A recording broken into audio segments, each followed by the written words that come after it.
MJ reverb society welcome back guys. आज हम episode 72 explain करने वाले हैं, लेकिन इससे पहले एक छोटा सा रिव्यू। लास्ट एपिसोड में जैसा हमने देखा था कि फेंगयुआन के बाहर आते ही वो ब्लू हैंड जो था वो फॉर्मलेस हैंड था, वो उसने फेंगयुआन को पकड़ लिया था। अब 100% उसे पकड़ लिया या ठीक, क्योंकि उसके ऊपर आ चुका था, उसे एकदम ग्रैब्ड कर ही लिया था। लेकिन बस अब उसे ग्रैब्ड करा, ये 100% पकड़ा था या नहीं था ये तो हमें अब पता चलेगा, क्योंकि लास्ट एपिसोड में तो हमें इतना ही पता चला था।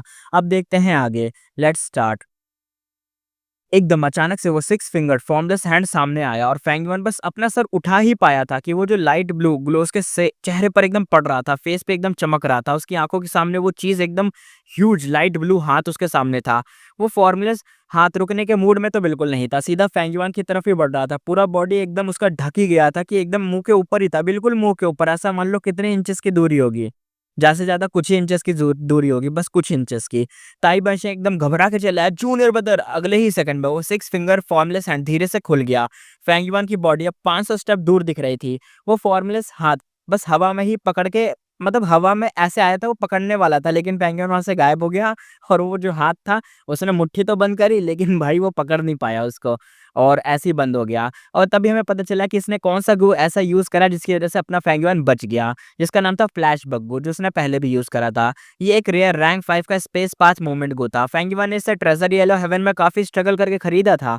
ताई बाइशेंग एक लंबी सांस छोड़ता हुआ कहता है, हो फाइनली। उसके दिल पे जैसे एक बड़ा सा पत्थर एकदम हट गया, वो बोझ हट गया हो। उसे पता था कि फेंगयुआन तुरंत रिएक्ट नहीं कर पाया, क्योंकि वो जस्ट अभी अभी तो निकला था, वरना फ्लाइंग मास्टर के लिए ऐसे फॉर्मलेस हाथों से डॉज करना तो कोई बड़ी बात नहीं होती।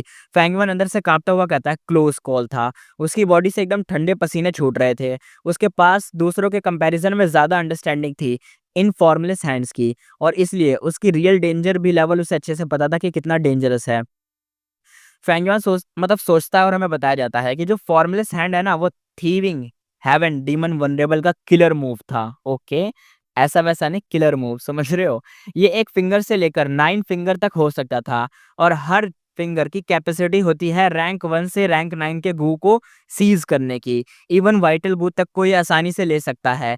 अगर वो सिक्स फिंगर फॉर्मलेस हैंड मुझे पकड़ लेता, तो या तो वो स्प्रिंग ऑटम सिगाडा या फिक्स इमॉर्टल ट्रैवल गू गायब ही कर देता, और मेरी किस्मत ही खराब है तो पक्की बात है कि मेरा मेन गो ही जाता। फेंगयुआन तुरंत तो एकदम उठने लगा, डॉज करता हुआ एकदम फॉर्मलेस हैंड से एकदम निकलने लगा, और सराउंडिंग पे अच्छे से नजर बनाए रखा था।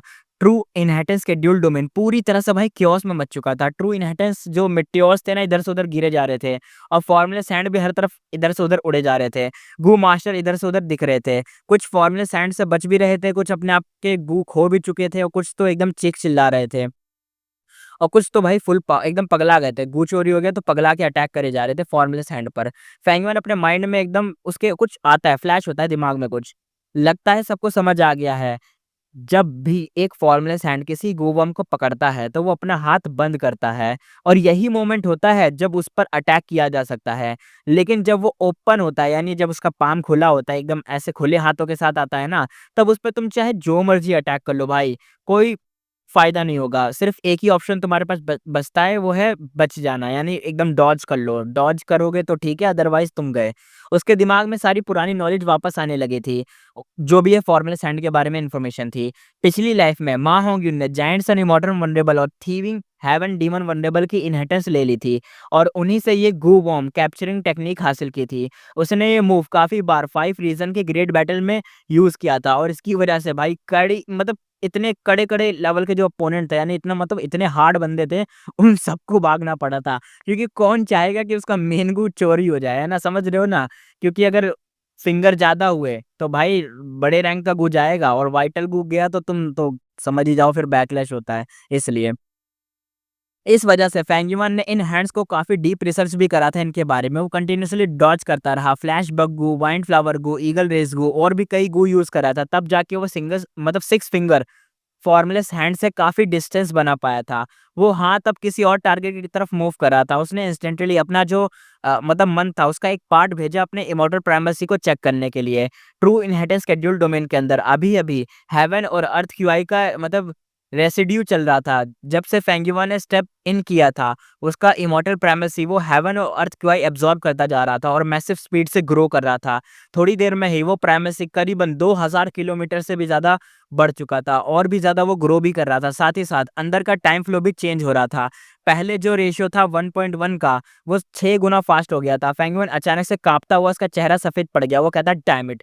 इमॉर्टल प्रेमासी तो ग्रो होना तो ठीक है, वो सही है, ठीक होता है, मतलब ग्रो हो रहा है, लेकिन प्रॉब्लम आ रही है फर्स्ट प्राइमेसी में और स्पेशली स्प्रिंग ऑटम सिगाडा में। वही मैं सोच रहा था, लेकिन मुझे पहले ऐसा लगा था कि ये अगर टाइम चेंज होगा भी तो क्या दिक्कत है, वो तो सेकंड प्राइमेसी है ना, उसमें चेंज हो रहा है टाइम, तो फर्स्ट वाले में थोड़ी ना हो रहा है, उसमें क्या दिक्कत आएगी। उसके अंदर स्प्रिंग ऑटम सिगाडा वो रिकवर भी नहीं करेगा जल्दी जल्दी, क्योंकि वो थोड़ी ना चेंज हुआ है।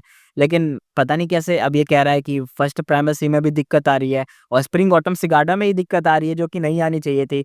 स्प्रिंग ऑटम सिगाडा अल्ट्रा फास्ट स्पीड से रिकवर हो रहा था, वही तो मैं भी कह रहा हूँ। और पहला प्राइमेसी फुल प्रेशर एकदम हैंडल नहीं कर पा रहा था। फेंगुआ दिमाग में एकदम प्रोसेसिंग करते हुए कहता ओ नो, जब एक इमॉर्टल प्राइमेसी क्रिएट होता है तो सिर्फ स्पेस ही नहीं बढ़ता, टाइम फ्लो भी चेंज हो जाता है और इसी टाइम फ्लो में शिफ्ट की वजह से इमॉर्टल प्राइमेसी एक मिनी वर्ल्ड बन जाता है और तभी वो रिवर ऑफ टाइम की एक ट्रिब्यूटरी अट्रैक्ट करता है। मतलब अट्रैक्ट करेगा, यानी वही ट्रिबुलेशन क्लैमिटीज वही सब। और स्प्रिंग ऑटम सिगाडा इसी रिवर ऑफ टाइम के पानी से सर्वाइव करता है और अब तो वो इतने क्लोज से, मतलब इतना समझ रहा हूँ कि ऊपर ही तो है। एक प्राइमेसी है उसके पेट के अंदर, वो जो नाभि वाला हिस्सा होता है वहां पे एकदम सेंटर वाले में। दूसरा प्राइमेसी कहाँ है, उसकी चेस्ट में, एकदम चेस्ट में, एकदम बीच में, दोनों लंग्स के बीच में है वो प्राइमेसी। तो समझ रहे हो, एकदम ऊपर ही वाला इमॉर्टल वाला प्राइमेसी है और नीचे उसका नॉर्मल प्राइमेसी है, तो थोड़ा ही डिस्टेंस है, जिसकी वजह से ऊपर वाले प्राइमेसी का जो टाइम फ्लो है वो नीचे वाले पे भी असर कर रहा है, जिसकी वजह से स्प्रिंग ऑटम सिगाडा है ना, दिक्कत दे रहा है। वो रिकवर कर रहा है स्पीड में और लोड पड़ रहा है। अब वो इतने क्लोज थे कि क्या बताए, बहुत ज्यादा। फैंगमैन एकदम से बस सब कुछ समझ चुका था। पिछली बार जब स्प्रिंग ऑटम सिगाडा एक्टिवेट हुआ था तो लकीली सक्सेसफुल था, तब से वो स्लो रिकवरी में था। फैंगजुआन को नॉर्थर्न प्लेन्स आए काफी टाइम हो चुका था और तब से स्प्रिंग ऑटम सिगाडा धीरे धीरे रिकवर हो रहा था, जिसकी वजह से पहले प्राइमेसी पे प्रेशर दिन पर दिन बढ़ रहा था धीरे धीरे। First primacy already rank 5 peak stage पर था और एस्टिमेट के हिसाब से वो अभी थोड़ा और टाइम संभाल सकता था, लेकिन अब जो हो रहा था उसे लिमिट मतलब कुछ ज़्यादा ही क्रॉस हो गई, क्योंकि पहले तो रैंक 5 का था तो वो संभाल लेता है, थोड़ा टाइम संभाल लेता है, लेकिन क्या हुआ, एक प्राइमेसी उसका इमॉर्टल बन गया, ले भाई टाइम फास्ट हो गया। जो टाइम पहले आना चाहिए था, मतलब टाइम लगना चाहिए था आने में उस टाइम को, वो बहुत स्पीड से आ गया। अब दिक्कत वाली बात है यहाँ पे। रीबर्थ के बाद ही स्प्रिंग ऑटम सिगाडा फैंगयुआन के लिए एक हिडन डेंजर था। अब वो गू इमॉर्टल बन रहा था, ये हिडन डेंजर एक डायरेक्ट थ्रेट बन चुका था, उसके ठीक मुंह पे था ये। फैंगयुआन एकदम गुस्से और पैनिक में कहता डैम इट, उसने तुरंत ही नीचे डाइव मारा। एक फॉर्मलेस हैंड उसके बालों के बिल्कुल पास से निकला, लेकिन कुछ पकड़ ही नहीं पाया। अभी के लिए फैंगयुआन के पास कोई सोल्यूशन नहीं था। इमॉर्टल प्राइमेसी का बनना मस्ट था, यानी भाई वो बनेगा ही, नहीं तो सारी मेहनत जो है वो वेस्ट हो जाती है। अगर गू इमॉर्टल पावर नहीं होती तो वो आगे कम्पीट नहीं कर सकता, लेकिन स्प्रिंग ऑटम सिगाडा को भी इग्नोर नहीं किया जा सकता। तभी क्रैक की आवाज आती है, एक लाउड आवाज गूंज उठी ट्रू इनहेरिटेंस के ड्यूल डोमेन के अंदर, जैसे कुछ इंपॉर्टेंट चीज टूट रही थी। सब लोग एकदम से रुक गए और वो तुरंत ऊपर देखा, जैसे एक एक अंडे जैसा शेल था ना, वो टूट रहा था। वैसे ही ट्रू इनहेरिटेंस के ड्यूल डोमेन में हजारों क्रैक्स पड़ रहे थे, उन क्रैक्स से बाहर की लाइट्स अंदर आने लगी थी और उन्हीं क्रैक्स के कई नए फॉर्मुलेस हैंड भी अंदर घुस रहे थे। और एक तो 7 फिंगर्ड फॉर्मुलेस हैंड भी था उनमें से, 7 फिंगर वाला। अगर 7 फिंगर है इसलिए रैंक 7 का गू भी चुरा सकता है। सब गू मास्टर तो शॉक्ड थे, इतने सारे ह्यूज लाइट वाले ब्लू हाथ कहाँ से आ रहे हैं भाई। किसी गू मास्टर ने शॉक में कहा, ये क्या हो रहा है यार, इतने सारे जाइंट हैंड कहाँ से आ रहे हैं। दूसरा बंदा पैनिक में कहता है ओह नो यार, देखो 7 फिंगर्ड हाथ भी अंदर आ रहा है यार, पूरी शेड्यूल डोमेन में अब फुल डेंजर मोड में आ चुकी है। हर जगह फ्लाइंग ब्लू ये जो हैंड्स है ना, हर तरफ वही दिख रहे हैं और सबके चेहरे पर सिर्फ एक ही चीज का एक्सप्रेशन था, वो था होपलेस, कुछ नहीं कर पा रहे थे। हाई लेवल का चेहरा सीरियस हो गया और ताई बैशेंग तो बिल्कुल एकदम क्या बोले, वो तो एकदम घुटने लगा था, उसे ऐसा लग रहा था अब तो मैं गया। फ्लाइंग मास्टर भी हर सिचुएशन में सेफ नहीं होते और अब तो फॉर्मुलेस हैंड इतने ज्यादा हो गए थे कि भाई अब क्या बोले, वो तो एकदम इन्वेड कर चुके थे, मुश्किल था उनसे बचना। और जितना ज्यादा टाइम लोग मतलब अंदर बिताएंगे उतना ज्यादा चांस होगा कि कोई छोटी ना कोई छोटी चीजें दिक्कत दे ही दे। ताई बाइशेंग अंदर से कहता है ये तो सब बेकार हो गया। वही हुआ जिसका डर था, एक छोटी सी गलती उससे भी हो गई, उसका आखिरी स्केप पाथ ब्लॉक हो गया था। 6 फॉर्मुलेस हैंड है, उससे मतलब जो रास्ता था उसे एकदम घेर लिया था। वो भागने की कोशिश कर रहा होगा ना, लेकिन वो भाग नहीं पाया। अब कोई ऑप्शन नहीं बचा था। ताई बेंशेंग अपने दाँतों को कसते हुए कहता है, बस अब तो मैं यहीं मर जाऊँगा या तो निकल जाऊँगा, 2 में से एक ही चीज़ें होंगी। यानी सामने से एक हाथ आ रहा है और अगर वो हाथ से टकराया या तो कुछ हो जाएगा खतरनाक वाला। वैसे तो दिक्कत तो देता नहीं है हैंड, फिर इतना कुछ सोच रहा है ये। उसने सीधा क्रैश कर दिया थ्री फिंगर्ड फॉर्मलेस हैंड की तरफ। वो फॉर्मलेस हैंड उसे पकड़ लेता है और उस मोमेंट पे ताई बाइशेंग कंप्लीटली पैरालाइज़ हो जाता है। लेकिन वो पैरालिसिस बहुत शॉर्ट टाइम का था। वो थ्री फिंगर्ड हैंड अपना हाथ बंद करके तुरंत उड़ गया और ताई बाइशेंग उस गैप का यूज़ करके अपनी फुल स्पीड से निकल गया। उस मतलब एकदम एकदम पसीने से भीग चुका था। उसे ऐसा लग रहा था मर जाऊँगा, लेकिन शायद उसे पता नहीं था कि ये मतलब मारता नहीं है, बस गो चोरी करता है। उसे अब पता चला है। इतना क्लोज़ एनकाउंटर उसने कभी भी फेस नहीं करा था। और तुम खुद ही सोचो, ताई बाई-शेंग खुद इतनी बड़ी मुसीबत में था, जो कि एक फ्लाइंग मास्टर है, तो दूसरों का क्या हाल होगा? वो तो ऐसे है नहीं। हर एक गो मास्टर किसी न किसी बड़ी दिक्कत में फँस गया था। सबसे बुरा केस में यही था कि उन सबके गो वर्म तो चले ही गए थे, वो भी मेन वाले। अब बिना गो वर्म के गो मास्टर का बैटल पावर बिल्कुल ज़ीरो था, चाहे जितना भी ज़्यादा प्राइमरी एसेंस हो, बिना गो के क्या फ़ायदा हो? गाड़ी नहीं तो फ्यूल का क्या करोगे? गो मास्टर कहते हैं, "बचाओ, मुझे बचाओ!" एक गो मास्टर ने डर के मारे एकदम चिल्ला दिया था। एक ट्रू इनहेरिटेंस सीधा उसकी तरफ ही आ रहा था। हाँ, सही बात है, यहाँ पे ट्रू इनहेरिटेंस भी है और ऊपर से ये हाथ भी आ रहे हैं। और ट्रू इनहेरिटेंस से तुम बच सकते हो, लेकिन अगर तुम्हारे गू ही चोरी हो जाएँगे तो तुम बचोगे कैसे? उसके सारे गू बम पहले से फॉर्मलेस हैंड ले जा चुके थे। लाइफ और डेथ इस मोमेंट पे था। पागलों की तरह एकदम चिल्ला रहा था, तेज़ी से इधर से उधर भागने की कोशिश कर रहा था, लेकिन स्पीड तो एक स्नेल से भी स्लो थी। बिल्कुल गू बम नहीं होंगे तो स्लो ही होगी। बाकी के आस-पास के गू मास्टर ने उसकी हेल्प की आवाज़ सुनी, लेकिन चाह के भी कुछ नहीं कर पाए। और एक आवाज़ आई और कोई ट्विस्ट नहीं आया। वो बेचारा गो मास्टर सीधा उस ट्रू इनहेरिटेंस के आगे स्मैश हो गया और लिटरली एकदम मीट पेस्ट बन चुका था उसका। बिल्कुल, कोई बचाएगा भी क्यों? लेकिन वो ब्लू कलर का ट्रू इनहेरिटेंस वहीं नहीं रुका, सीधा आगे उड़ता गया। उसके रास्ते में कई फॉर्मलेस हैंड आए, उसे रोकने की कोशिश कर रहे थे, लेकिन वो कई बार डॉज कर रहा था। जो वाइल्ड नया गूविल इस टू इनहेरिटेंस के अंदर था, उसने भी फ़ील कर लिया था कि फॉर्मलेस हैंड का लेवल डेडली है, तो उसने भी एस्केप करने का अपनी पूरी जान लगा दी थी। वॉव! एक ऐसी ट्रू इनहेरिटेंस है, मान लो ये वाली जो ट्रू इनहेरिटेंस है, इस ट्रू इनहेरिटेंस के अंदर एक ऐसी विल जाग गई है जिसकी वज़ह से खुद भी बच रही है। कौन-सा है ऐसा गू इसके अंदर जो अपने आप बच रही है ये। लेकिन गू वर्म का विल इंसानों की तरह स्मार्ट नहीं होता। वो ब्लू कलर का ट्रू इनहेरिटेंस काफ़ी सारे फॉर्मलेस हैंड को डॉज करता रहा, लेकिन एंड में एक 5 फिंगर्ड फॉर्मलेस हैंड ने उसे पकड़ लिया। वो फॉर्मलेस हैंड ने अपनी मुट्ठी टाइट करी, लेकिन वहीं नहीं रुका। ट्रू इनहेरिटेंस का जो ग्लोइंग बॉल था, उसकी स्पीड इतनी ज़्यादा थी कि वो एकदम भाई फ़ोर्स लगा के एकदम घुसते हुए गया था। फॉर्मलेस हैंड को एकदम खींचता ही ले गया, यानी समझ रहे हो? हाथ में घुसा, हथेलियों में घुसा और एकदम स्पीड में लेता ही जा रहा है। वो बंदा ही मुट्ठी नहीं बंद कर पा रहा। वो 5 फिंगर फॉर्मलेस हैंड एक ग्रू बम से लेकर एकदम उड़ते हुए चला गया, लेकिन वो और भी ज़्यादा फॉर्मलेस हैंड नीचे गिरे और ट्रू इनहेरिटेंस लाइट लैंप को पूरी तरह से कवर कर लिया कि इस बार तब ये भाग ही नहीं पाएगा। एक हाथ से कम नहीं, मतलब एक हाथ तो था नहीं, तो बहुत सारे हाथ वहाँ पे ला दिए गए। 1, 2, 3, 4 करीबन 10 फॉर्मलेस हैंड ने पकड़ लिया उस इनहेरिटेंस को। वो लाइट लैंप धीरे-धीरे स्लो होता गया और फिर फाइनली आखिरी में जाके रुक गया। और उसी मोमेंट पे सभी फॉर्मलेस हैंड एक साथ एकदम आए और सीधा-सीधा एकदम घुस गए और एकदम चढ़ गए थे भाई। बेचारी ट्रू इनहेरिटेंस जो थी, जो भी इसके अंदर विल था, जो भी गुवम था, उसके साथ तो गलत हो गया। उस जगह पे कुछ भी नहीं बचा था। वो ब्लू ट्रू इनहेरिटेंस पूरी तरह से एकदम टूट गई थी। इसी वक़्त फैंगमैन चीख के एकदम हँस पड़ा। उस टारगेट की तरफ एकदम उड़ता चला गया, जिस पर उसकी आँख पहले से ही थी। वो सीधा अटैक करना स्टार्ट कर दिया। एक फॉर्मलेस फीस्ट उसके एकदम पंचेस से टूट गई और एक के अंदर एक गू दिखाई दिया। फैंगमैन ने तुरंत रिएक्ट करा, उसे ग्रैब कर लिया। ये एक रैंक 5 का मॉर्टल गू था। उसने थोड़ी देर मैं उसे रिफाइन किया और पॉकेट में डाल लिया। वाह! जो ट्रू इनहेरिटेंस थी, जिसको अभी 10 फॉर्मलेस हैंड ने मिल के पकड़ के एकदम भाई निचोड़ दिया था, सारे घूस के चोरी करके इनहेरिटेंस तोड़ देती, वो सारे अब बंद हो गए, मुट्ठी बंद कर लेंगे ना गू चोरी करने के बाद। जा रहे थे दसों के 10 भागते हुए, उनमें से एक पर फैंगमैन ने अटैक करके गू चोरी कर लिया उसका और फ्लैश बग्गू यूज़ करा था। फैंगमैन एकदम से गायब हो गया और अगले ही मोमेंट वो 300 स्टेप दूर एक और फॉर्मलेस फीस्ट के पास सडनली अपीयर हो गया और बैम बैम फिर से आवाज़ आई। उसने फुल पावर से पंच मारा। 3 पंचेस में वो फॉर्मलेस हैंड एकदम से टूट गया। वो पूरा फिस्ट टूट गया, उसके अंदर से गू निकला, उसे ग्रैब भी कर लिया उसने। और इस बार जो गू था वो मॉर्टल ने, इस बार उसने एक इमॉर्टल गू पाया था। ऑलमोस्ट तुरंत ही एक और फॉर्मलेस हैंड उसकी तरफ आया, लेकिन ऑब्वियस था वो कुछ भी नहीं कर सकता था। फैंगीवन ने लाइटनिंग की स्पीड से मूव करा और एक स्पैरो की तरह उड़ा और कभी ईगल की तरह सीधा आ गए। एकदम भाई अपना तो एक्सपर्ट वाली स्किल दिखा रहा था। वो फॉर्मलेस हैंड को डॉज करता जा रहा था और जैसे ही कोई चांस मिलता एक के बाद एक अटैक करता और गू को ग्रैब करता। भाई तो भाई चोरी पे चोरी करे जा रहा था। लेकिन फॉर्मलेस फीस्ट काफी फास्ट थे, उनको तोड़ने का चांस सिर्फ 1 सेकंड के लिए ही मिलता था। वो ब्लू कलर ट्रू इनहाइटर से गोल्डन अपॉर्चुनिटी थी फैंगीवान ने जिसे मतलब ग्रैब भी करा था। लेकिन उसके पास सिर्फ इतना ही टाइम था कि वो बस 3 फॉर्मलेस फीस्ट को तोड़ पाए। उसे मिले 2 मॉर्टल गू और 1 इमॉर्टल गू। जब फैंगीवान ने तीसरी फीस्ट को एकदम तोड़ रहा था, बाकी सारे फॉर्मलेस फीस्ट उसकी तरफ ही अट्रैक्ट होने लग गए। अब पूरा उसका पीछा करने लग गए थे।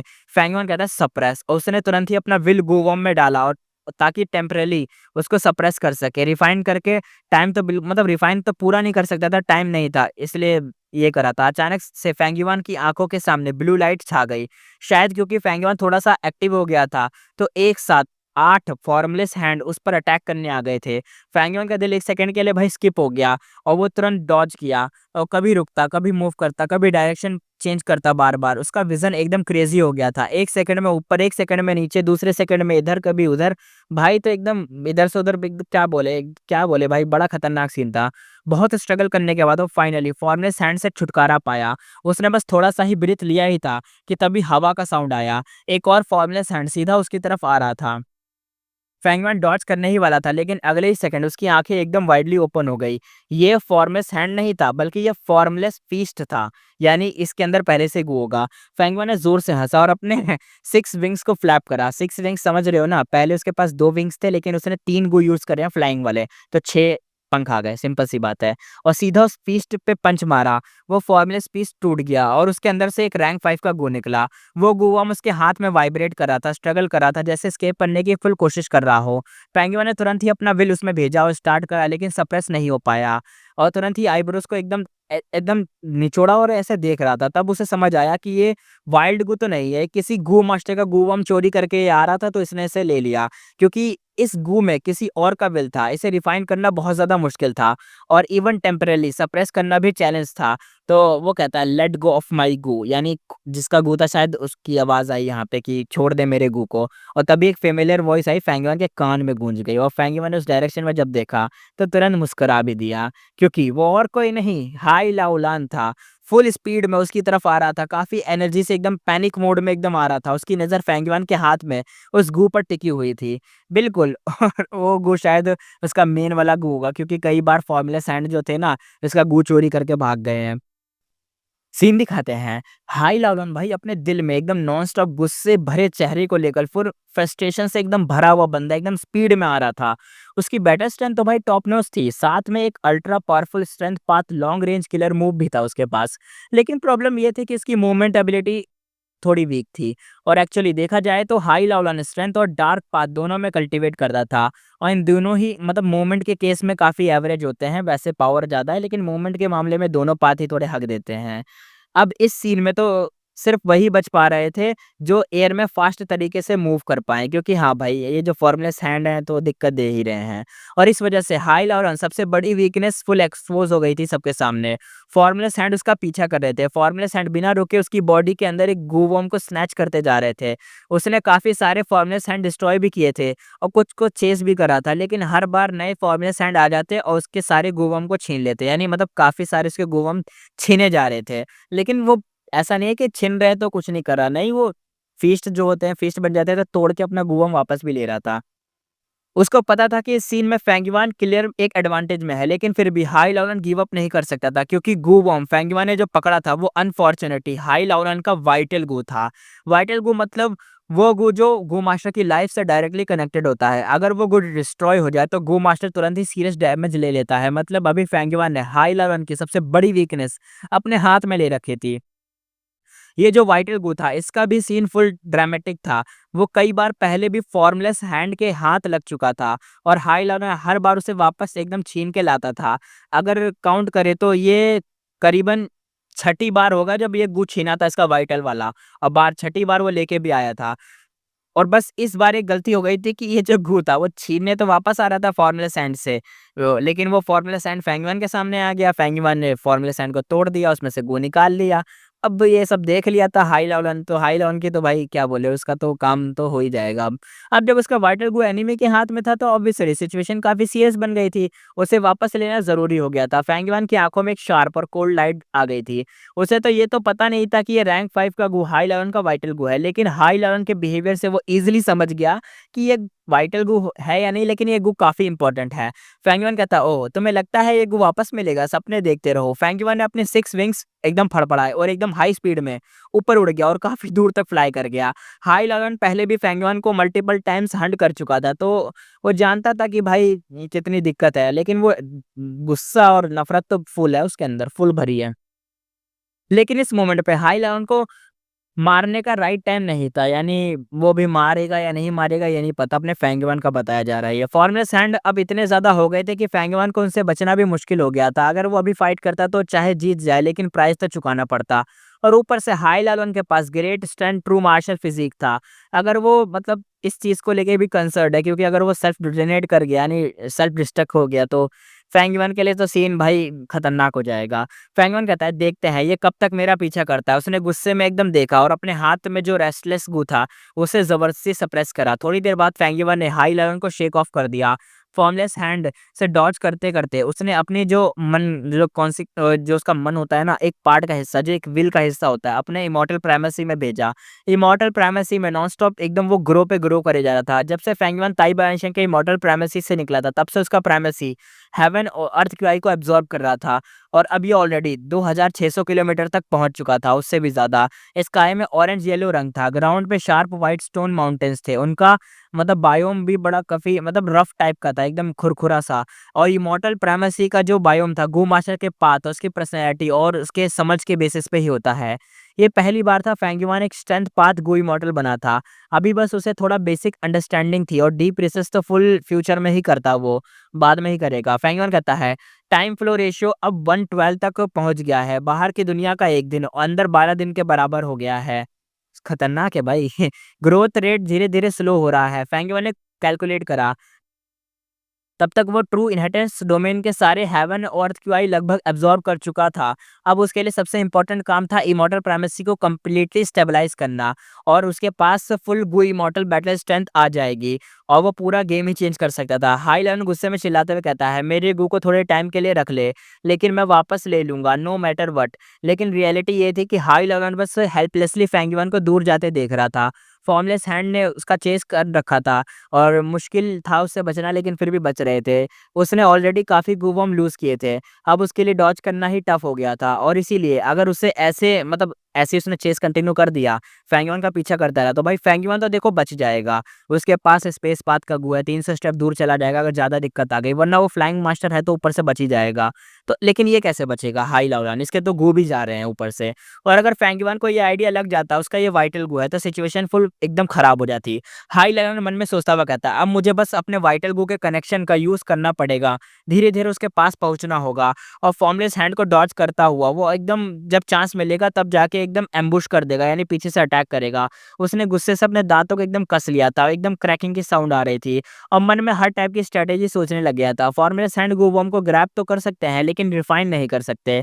जब भी कोई फॉर्मलेस हैंड ब्रेक होता है तो गू बॉम्ब रिलीज़ हो जाता है और उस मोमेंट पे गू मास्टर सेंस करके विल भेज के रिकॉल भी कर सकता है। फैंगीवन ने हाई लेवल के वाइटल गू को फोर्सफुली सप्रेस किया था, लेकिन उसके पास उसे रिफाइन करने का टाइम या एनर्जी तो अभी नहीं थी। इसलिए हाई लेवल का अभी अपने गूक्स के साथ कनेक्शन बना हुआ था और उस कनेक्शन के थ्रू उसके पास अभी भी कमबैक का चांस था। और टाइम तो बीतता जा रहा था। फॉर्मलेस हैंड ने पूरा ट्रू इनहेरिटेंस शेड्यूल डोमेन को एकदम भाई अपने उसमें ग्रैब में ही कर लिया था। नहीं अब उसके कंट्रोल में एक तरीके से, हर तरफ तो हैंड ही हैंड है, कहाँ से बचाएगा शेड्यूल डोमेन किसी को अब। हर जगह ह्यूज लाइट एकदम घूमे जा रही थी, चाहे गू मास्टर हो या ट्रू इनहेरिटेंस लाइट लैंप्स। हर जगह बस एक ही ऑप्शन बचा था सबके पास, वो था भागने का, भाग जाओ। फैंगमैन अंदर ही अंदर कहता है, स्प्रिंग ऑटम सिगाडा, उसका मुँह सूख गया और प्रेशर नॉन-स्टॉप बढ़ रहा था। भाई का तो दिक्कत हो रही है। जैसे-जैसे ये इमॉर्टल प्राइमेसी ग्रो कर रहा था, स्प्रिंग ऑटम सिगाडा भी टाइम रिवर का वाटर एब्ज़ॉर्ब करता जा रहा था और इससे उसका जो पहला प्राइमेसी था, उस पे भी प्रेशर बढ़ रहा था। पहले प्राइमेसी की जो वॉल्स थी ऑलरेडी काफ़ी क्रैक आ चुके थे उस पे। प्रेशर कम करने के लिए फेंग यूआन ने अपने प्राइमेसी का सारा प्राइमल एसेंस पहले ही खाली कर दिया था। अब वो उल्टा स्पीड से फ्लाई कर रहा था अपने मल्टीपल गू वॉर्म का यूज़ करके, और जो सब प्राइमल एसेंस भी हाई डिमांड रखते थे उनका भी यूज़ करके। यानी भाई को दिक्कत आ रही है और जैसे-तैसे वो बस सर्वाइव कर रहा है, क्योंकि अब उसने अपना प्राइमल सी में जो प्राइमल एसेंस है उसे खत्म कर दिया है पहले वाले प्राइमल सी में। दूसरे वाले प्राइमल सी में प्राइमल सी नहीं, इमॉर्टल एसेंस होना चाहिए, जो कि अभी बना नहीं है, अभी बनेगा, तो बाद में यूज़ कर पाएगा उसका। इसलिए अभी के पास तो भाई के पास कुछ बचा ही नहीं है। अब कहाँ से लाएगा ये सब चीज़ें, ये एसेंस? अब हमें पता चलता है कि ऐसा क्यों हो रहा था। एक तो उसने अपना सारा प्राइमल एसेंस खत्म करवा दिया, एम्प्टी कर दिया ताकि लोड कम हो जाए, और ऊपर से वो इतना ज़्यादा कंज़्यूम करने वाले गू वर्म्स का भी यूज़ कर रहा है, जो एसेंस कंज़्यूम करते हैं, तो वो कैसे उड़ पा रहा था? हमें पता चलता है कि लकीली वो बताता है कि उसने ना पहले से ना प्लानिंग कर रखी थी और काफ़ी सारे बैगर मॉथ्स का एक बड़ा स्टॉक भी खरीद लिया था। फिर भी वो कहता है कि मुझे अपना प्राइमल एसेंस ना ध्यान से यूज़ करना पड़ेगा, क्योंकि अगर ये खत्म हो गया तो सीन आउट ऑफ कंट्रोल हो जाएगा। ये जो बैगर मॉथ्स से एक तरह के गूवर्म होते हैं जो प्राइमल एसेंस स्टोर करने के काम आते हैं। इनका लुक तो एक रेगुलर मॉथ जैसा ही होता है। इनके विंग्स में गोल-गोल होल्स होते हैं। ये होल्स इनका थोड़ा एकदम वो जो फटाफट एकदम एकदम उड़ने के में मदद करते हैं, और साथ में कुछ स्टोर करने में भी शायद मदद कर देते हैं। लेकिन असली बात ये थी कि जितने ज़्यादा होल्स होते हैं उतना ज़्यादा बेटर। ज़्यादा होल्स मतलब ज़्यादा हाई रैंक प्राइमल एसेंस को स्टोर करना। और मॉर्टल वर्ल्ड में इनकी सप्लाई काफ़ी लिमिटेड होती है, लेकिन फेंगमैन के पास था हू इमॉर्टल ब्लेस्ड लैंड, जिससे उसने ट्रेजर येलो हेवन में काफ़ी सारे बैगर मॉथ्स खरीद लिए थे। फेंगमैन ने एक पूरा बैच भी ले लिया था। रैंक 5 और रैंक 4 वाले बैगर मॉथ्स तो उसने खरीद लिए थे, बट रैंक 3 और रैंक 2 वाले ह्यूज क्वांटिटी में थे उसके पास।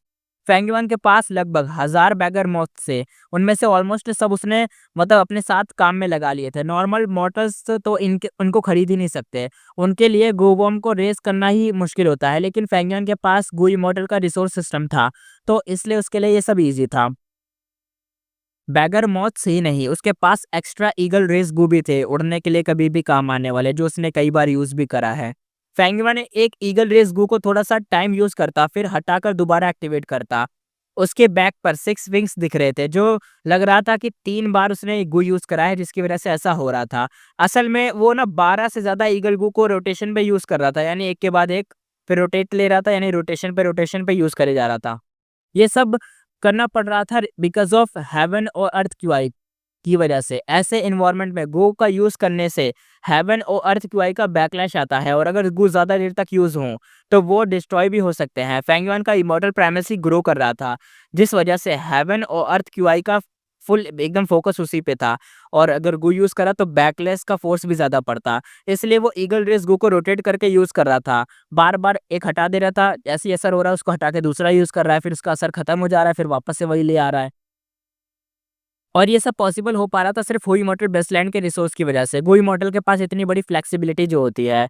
वैसे भी हेवन एंड अर्थ क्यूआई का बैकलैश एक मेजर बैरियर होता है, जो कोई गो मास्टर गो इमॉर्टल बनने की ट्राई करता है उस बैरियर को पार करना पड़ता है। जैसे ताई बायशेंग के केस में जब उसने इमॉर्टल बनने के टाइम ट्रिबुलेशन फेस किया था, उसके बहुत सारे गूवम डिस्ट्रॉय हो गए थे। अगर फेंगयोन उसकी हेल्प नहीं करता तो वो 88 रैंक बिल्डिंग के बाहर क्योटिक लाइटनिंग बॉस से फाइट करते टाइम अपने सारे गूवम ही खत्म कर चुका होता। यूजुअली जब कोई गू मास्टर इमॉर्टल बनता है उसके सारे मॉडल गू डिस्ट्रॉय हो जाते हैं। गू इमॉर्टल बनने का प्रोसेस सुपर रिस्की होता है, इसका कॉस्ट भी काफ़ी हैवी होता है। बहुत बार ऐसा होता है कि न्यूली एडवांस्ड गू इमॉर्टल के पास कुछ भी नहीं बचता। पहले जो गू वर्म उसने कलेक्ट किए थे होते हैं वो सारे वाइप आउट हो जाते हैं। फेंगयुआन यहाँ पे मतलब कहता है 6 आर्म हेवनली ज़ॉम्बी किंग, शायद अब वो और स्पीड में कुछ करने वाला है। अचानक ही फेंगयुआन ने फ्लाइंग के टाइम ही अपना हेवनली ज़ॉम्बी किंग एक्टिवेट कर दिया। उसके 6 विंग्स फुल तरीके से एकदम से आए। 6 विंग्स तो थे, साथ में 8 हाथ भी निकल आए, क्योंकि 6 तो हाथ होता ही है नॉर्मल, ऊपर से 2 उसके नॉर्मल वाले हाथ। तो टोटल टोटल 8 हाथ हो गए थे। टोटल अगर हाथ मान लिए जाए तो देखते हैं अब उसके आगे क्या होगा, क्योंकि 8 हाथ है उसके पास। अभी कंजप्शन भी ज़्यादा हो रहा है, पता चल जाएगा अभी। अगले ही मोमेंट उसने एक डायरेक्टली फॉर्मलेस फिस्ट से टक्कर ले ली। फेंगयुआन को कोई दर्द महसूस नहीं हुआ था। उसने सीधा उस फॉर्मलेस फिस्ट को तोड़ दिया था और एक गू उसके अंदर से निकाल लिया था। जब उसने वो गू देखा तो उसकी आंखों में कुछ खुशी सी चमक उठी। ये उसका तीसरा वाइल्ड इमॉर्टल गू था, जो उसने ताई बाइशेंग के इमॉर्टल प्राइमेसी से छोड़ने के बाद हासिल किया था। वो अभी उसे प्रॉपर्ली इंस्पेक्ट भी नहीं कर पाया था, बट उसने उस गू को सप्रेस करके अपने पॉकेट में स्टोर कर लिया था। अभी सिचुएशन डबल मैच थी। अंदर से स्प्रिंग ऑटम सिगाडा का प्रेशर पड़ रहा था, बाहर से फॉर्मलेस हैंड का डेंजर था, और फोकस तो 100% लगाना पड़ रहा था, वरना तो दिक्कत तो आएगी आएगी। ऊपर से प्राइमल एसेंस की भी दिक्कत, समझ ही जाओ। लेकिन जितनी ज़्यादा तकलीफ थी उतना ही ज़्यादा मतलब यहाँ पे हार्वेस्टिंग भी चल रही थी गू वर्म्स की। फैंगमान क्लियरली फील कर रहा था कि दर्द और खुशी का कॉम्बो क्या होता है। उसकी फ्लाइंग मास्टर लेवल का जो ये पावर था, क्या बताएं, इस पूरे सीन में बहुत काम आ रहा था। फैंगमान कहता है मा होंग्यून कहाँ है। उसने थर्ड इमॉर्टल गू को स्टोर करा और फिर अपने आसपास ग्रीडी नजर से देखने लगा। लक पाथ के सुप्रीम ट्रू इनहेरिटेंस उसके लिए हमेशा से मैसिव इंटरेस्ट का सब्जेक्ट रही थी। पहले भी जायंट्स एंड इमॉर्टल वनरेबल ने इसी के दम पे दुनिया पे राज किया था।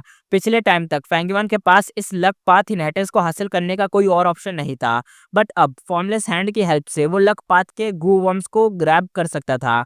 ये एक मतलब रेयरेस्ट चांस था, लेकिन जितनी बार भी उसने प्रॉपर्ली सर्च करा, लक पाथ ट्रू इनहेरिटेंस का कोई क्लू ही नहीं मिला। क्लियरली वो मूव कर रही थी। सुप्रीम ट्रू इनहेरिटेंस मा होंग्यून और ज़ाओ लियानिन को प्रोटेक्ट भी कर रही थी, बट वो सिर्फ फॉर्च्यून रिवीलिंग हेवन गू के एक्नॉलेजमेंट की वजह से। कंट्रोल अभी भी एक वाइल्ड गू के पास ही था। जैसे ही हर वाइल्ड गू वॉर्म करता है उसका इंस्टेंट होता है ट्रिबुलेशन और क्लैमिटी से बचना, वो अभी यहाँ पे वही कर रहा था, क्लैमिटी से ही बच रहा था। पूरे ट्रू इनहेरिटेंस शेड्यूल डोमेन में अब क्योस फुल्स एकदम ऑन टॉप था। हर जगह पे फॉर्मलेस हैंडी घूम रहे थे, ट्रू इनहेरिटेंस मिट्योर गिर रहे थे, गो मास्टर भाग रहे थे, फॉर्मलेस पेस्ट एकदम धमाके हो रहे थे। सब कुछ फैंगवान की विजिबिलिटी के सामने ही हो रहा था, और कभी कभी तो इन सब की वजह से कुछ चीजें ब्लॉक भी हो जा रही थी। मतलब सामने कुछ फट गया तो दिखा थोड़ी ना, एकदम विजिबिलिटी ब्लॉक हो गई। फैंगवान को भी फॉर्मलेस हैंड को डॉज करना पड़ रहा था, इसलिए वो फ्रीली सर्च नहीं कर सकता था। जब दोनों साइड ही एकदम ऐसे मूव कर रही हो तो भाई टकराना तो काफी नॉर्मल ही हो सकता है। तभी क्रैक क्रैक आवाज आई, एकदम से एग शेल टूटने जैसे साउंड घूमने लगा। टू इनहेरिटेंस शेड्यूल डोमेन में जो क्रैक्स पहले थे उस साइड में और भी ज्यादा बड़े स्प्रेड होने लग गए, और giant light blue hands crack के थ्रू अंदर घुसने लगे। टाइम टाइम जैसे आगे बढ़ता गया, फैंगयुआन के गोवॉर्म के लॉसेस हैवी होते जा रहे थे। एक साइड से हेवन अर्थ क्यूआई का बैकलैश था, स्पेशली मूवमेंट गोवॉर्म्स के लिए। उसके रोटेशन यूज करना पड़ रहा था, बावजूद फिर भी बैकलैश मिल रहा था। उसका लिमिट एकदम आ चुका था, काफी सारे गुड डिस्ट्रॉय हो गए थे उसके, ये ईगल वाले। दूसरी साइड फॉर्मलेस हैंड का क्वांटिटी अब इतना बढ़ चुका था कि वो क्वांटिटी लेवल भी क्रॉस हो गया, क्वालिटी लेवल भी क्रॉस हो गया, समझ रहे हो। क्योंकि क्वालिटी इसलिए बढ़िया हो गई क्योंकि भाई क्रैक ज़्यादा बड़ा हो गया स्केड्यूल डोमेन का, जिसकी वजह से अच्छे वाले हैंड्स आने अंदर लग गए, यानी 6 फिंगर 7 फिंगर 8 फिंगर ऐसे टाइप के। इसलिए कई बार मल्टीपल फॉर्मलेस हैंड भी एक साथ आ रहे थे, स्केप करना तो बिल्कुल इम्पॉसिबल हो रहा था। फैंगमान इसे करीबन 2 से 3 बार एकदम मोमेंट पे बचा था, और मोमेंट पे, और कई बार तो उसे ग्रैब भी कर लिया था। करीबन शायद 2 से 3 बार यहाँ पे ग्रैब कर चुका था। लेकिन हर बार जब भी वो ग्रैब होता, वो जानबूझ के उस फॉर्मलेस हैंड को चूज़ करता जिसमें फिंगर्स कम होते, सेफ्टी के लिए। हाँ, सही बात है, क्योंकि अगर देखो तुम्हारे सामने 5 फिंगर वाला आ रहा हो या 6 फिंगर या 7 फिंगर, ऐसे तो तुम अगर 2 या 3 फिंगर वाले पे जाओगे तो एटलीस्ट तुम्हें ये तो पता होगा कि हाँ भाई, ये 3 फिंगर वाला है तो ये करीबन लेवल 3 का ही या रैंक 3 का ही तो गू ले जाएगा, बढ़िया रहेगा और सही भी रहेगा। उसके पास रैंक 3 वाले गूवम भी है ना, इसलिए वो मौत है उसके पास बहुत सारे, इसलिए। अब यहाँ पे जैसे-जैसे ना वक़्त बीतता जा रहा था ना, फेंगयुआन के पास और टाइम ही नहीं बच रहा था कि वो फॉर्मलेस फिस्ट को तोड़ पाए। अब वो बस इन फॉर्मलेस हैंड के पीछे ही भागने में बिज़ी था। हाई लेवल कहता है मेरा गू वापस कर, कुछ एकदम अचानक से हाई लेवल फेंगयुआन के सामने आ गया था। फेंगयुआन ने एक ठंडी से स्माइल दी और तुरंत ही अपना वाइल्ड फ्लावर को एक्टिवेट करा। एक ट्रांसपेरेंट वाइल्ड फ्लावर उसके साइड से अपीयर हुआ, और लेकिन तुरंत ही डायरेक्शन चेंज कर गया और वुश सी आवाज़ आई। वाइल्ड, ये जो वाइंड फ्लावर गू था ना, वाइल्ड या वाइंड जो भी कह लो, फेंगयुआन ने स्पीड डायरेक्शन चेंज करने के लिए यूज़ करता था और हाई लेवल से इज़िली डॉज कर लिया था। लेकिन हाई लेवल तो खुश हो गया था। हाई लेवल कहता फाइनली एक बार तो किस्मत अच्छी निकली, वो एक्चुअली उस डायरेक्शन में भाग गया। फेंगयुआन ज़्यादा दूर नहीं गया था कि उसकी स्पीड अचानक से स्लो हो गई, यानी शायद हाई लेवल को पता था आगे कुछ दिक्कत है। फेंगयुआन कहता है ये क्या? उसका चेहरा चेंज हो गया क्योंकि उसने महसूस किया कि एक डार्क वॉर्टेक्स में वो गिर गया है। वो ट्रैप था हाई लेवल ने एक वन टाइम गू के थ्रू बनाया था, स्पेशली एनिमीज को फंसाने के लिए। वो फॉर्मलेस हैंड अब सिर्फ 100 कदम दूर थे। फेंगयुआन ने एक को मतलब ऐसे देखा, लेकिन बिल्कुल ही शांत रहा। उसने फ्लैश बग को एक्टिवेट करा और गले ही मोमेंट में वो गायब होकर 500 कदम दूर जाके अपीयर हुआ। जब वो ट्रैप से बाहर निकला तुरंत ही अपनी साइड में एकदम स्पीड बढ़ाई, एकदम साइड से स्पीड बढ़ाई और एकदम निकलते हुए गया, एकदम रेसिंग कार की तरह स्पीड में। और कुछ ही सेकंड में वो दोबारा वॉर्टेक्स में फिर से गिर गया। फिर से उसने फ्लैश बग्बू यूज़ करा, लेकिन बार-बार तीसरी बार ऐसा होता गया, वो बार-बार गिरता गया। टू इनहेरिटेंस शेड्यूल डोमेन पहले से ही काफ़ी डार्क था, इसलिए ऐसे वॉर्टेक्स काफ़ी हिडन थे और मतलब गिर जाना नॉर्मल था, क्योंकि एक तो डार्कनेस है यहाँ पे ज़्यादा, ऊपर से डार्क चीज़ों वाली अटैक थी, तो डार्क चीज़ डार्क में मिलेगी तो कैसे दिखेगा। हाई लेवल कहता तू भाग नहीं सकता। मैंने आस-पास के 100 ली के एरिया में ट्रैप सेट कर दिए हैं। फेंग युआन अब बस एकदम समझ रहा था कि दिक्कत क्या हो रही है। वो समझ गया था कि हाई लेवल ने जल्दी पीछा क्यों नहीं करा जब वो एकदम साइड से निकला था उसके सामने से। तो अब उसे समझ आ रहा था। फेंग युआन कहता है, खुद की मौत को बुला रहा है तू, ब्लेम मत करियो मुझे बाद में। उसने 6 arm heavenly zombie king activate करा और फुल फोर्स से वॉर्टेक्स से निकला और सीधा हाई लेवल की तरफ चार्ज कर गया। हाई लेवल ने 1 सेकंड के लिए घबराया, लेकिन उसके बाद वो खुश हो गया। उसे डर फेंग युआन के अटैक का नहीं था, उसे डर था कि वो बार-बार भागता रहा था। फाइट से भाग रहा था, चांस नहीं दे रहा था ना, इसलिए उसको इस बात के अच्छा नहीं लग रहा था। ओल्ड और न्यू दुश्मन मिल गया था, दोनों एक-दूसरे को मार देना चाहते थे, लेकिन अब उनका फाइट प्रॉपर्ली स्टार्ट भी नहीं हुआ था कि हाई लेवल ने अचानक से डायरेक्शन बदल लिया और भाग गया। तभी थोड़ी देर में फेंग युआन का चेहरा भी चेंज हो गया, वो भी तेज़ी से पीछे की तरफ हट गया। सीन इतना स्कैरी था कि दोनों लोग अब भाग चुके थे और मुझे भी समझ नहीं आया ऐसा क्या हुआ। अब पता चलता है कि क्या हुआ। ऊपर से एक बड़ा ग्रुप ऑफ फॉर्मलेस हैंड का नीचे की तरफ आ रहा था और कम से कम समझ रहे हो उसमें कितने ग्रुप है, समझ रहे हो कितने? 10, 20, 30, 50 नहीं, पूरे 500 से 600 हैंड्स थे ये। लाइट ब्लू इतनी ज़्यादा, मतलब इतना खतर एक तो ऐसा लग रहा था कोई सूरज ही नीचे से गिर रहा हो, वो भी ब्लू कलर का। फॉर्मलेस सैंड के 2 ग्रुप्स बन गए थे, एक फेंग युआन के पीछे और दूसरा हाई लॉरेन के पीछे। फेंग युआन अब तक भाई सबसे बड़े डेंजर में अब फँसा था। वो बीच-बीच में उड़ने का रिस्क नहीं ले सकता था, इसलिए ज़्यादा फॉर्मलेस हैंड बस हल्की-सी मूवमेंट पे ही एकदम अपने एस्केप रूट बना लेते थे। उन कभी पीछा भी करते थे और कभी हट भी जाते थे। तो उसने सीधा ही आगे की तरफ उड़ना कंटिन्यू करा और पीछे से जायंट ब्लू लाइट हैंड उसके पीछे लग गए। ये लुई शेंग कहता है, नहीं इधर मत आना। ये लुई शेंग 3 और गू इमॉर्टल के साथ एकदम कोऑर्डिनेट करके आगे बढ़ रहा था। और उसके पास फायर पाथ का इमॉर्टल गू था, उसे सेफ रखना था उसे, लेकिन अब उसने देखा कि फेंग युआन उसकी तरफ उड़ता हुआ आ रहा है। जब उसने देखा कि फेंग युआन पीछे से इतना बड़ा ग्रुप भी ला रहा है साथ में फॉर्मलेस हैंड का, तो उसे शॉक लग गया था। लिटरली एकदम जंप मार के वो काँप गया था। यहाँ पे फेंग युआन ने भी अपनी स्पीड बढ़ा ली थी, बल्कि एक लॉन्ग रेंज अटैक भी किया था, जिससे ये लुई शेंग के ग्रुप के मतलब उसके इधर भी ग्रुप होगा ना, उसका जो पाथ था ब्लॉक कर दिया था, उनकी भी स्पीड स्लो कर दी थी। फिर फेंग युआन थोड़ा-सा टर्न लेके उसके पास से निकल गया और तेज़ी से आगे उड़ता चला गया।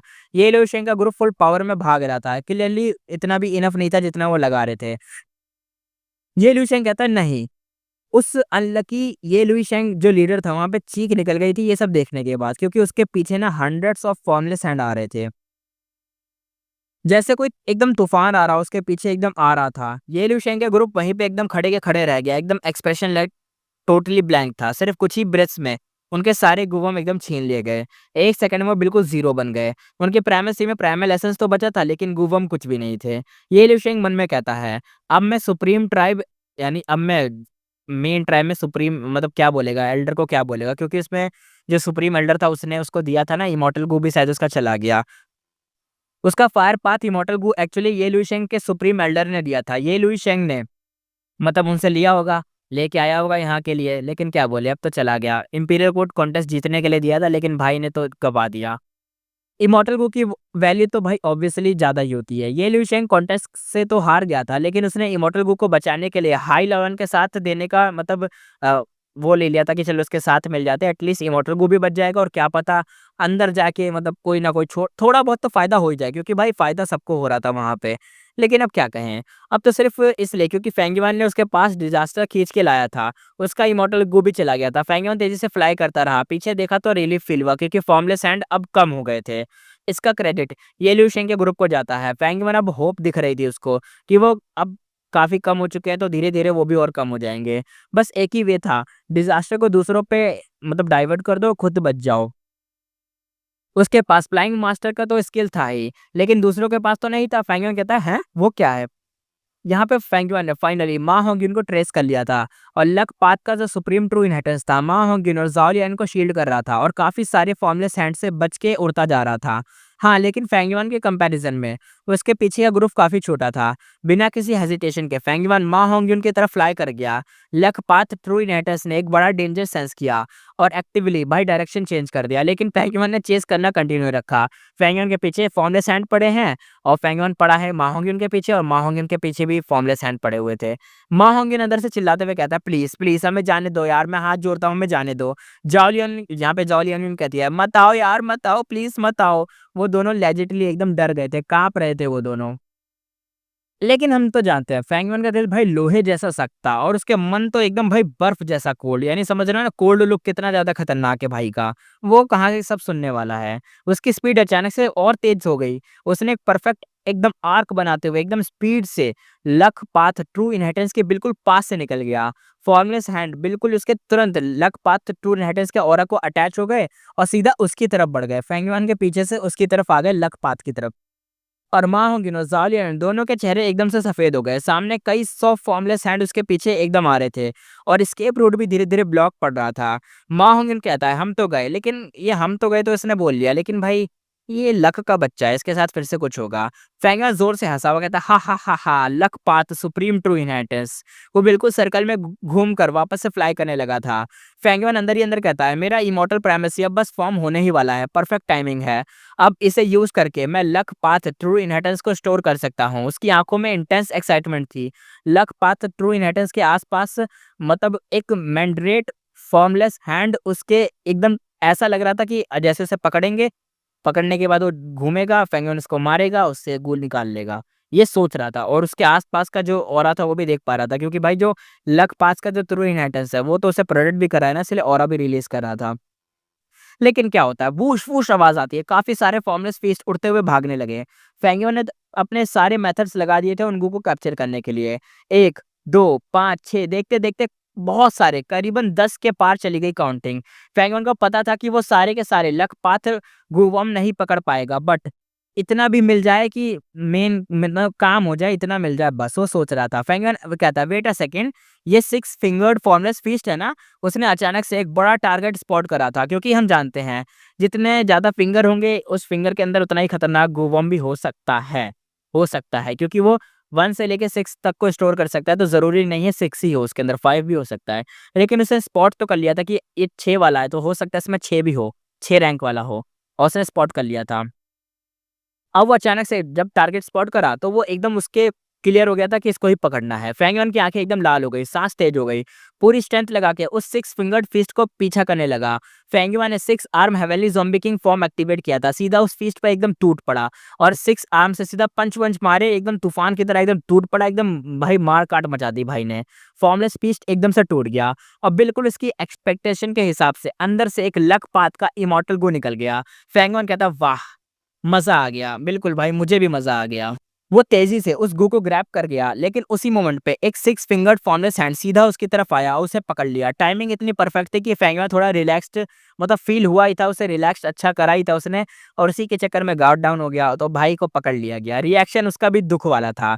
फेंगुआ का दिमाग एकदम से शॉक ब्लैंक में चला गया, अंदर ही अंदर गुस्सा निकला, पर क्या बोले, अब क्या कर सकते थे। 2 सांस के बाद वो 6 फिंगर फॉर्मलेस पेस्ट उससे दूर चला गया और फेंगियन वापस से मूव कर पाया। उसे तुरंत अपने 6 विंग्स को फ्लैप करा और 1 सेकंड भी वेस्ट नहीं करा, बिना वहाँ से कुछ टाइम वेस्ट करे सीधा ही भाई निकल गया। पीछे एकदम देखा और देखा कि 50 से 60 उसके पीछे और भी आ रहे हैं। अभी भी वहीं पे थे। फेंगियन अंदर कहता है, अगर मैं थोड़ा भी और डिले करता ना तो भाई 50 से 60 और मेरे पे चिपक जाते।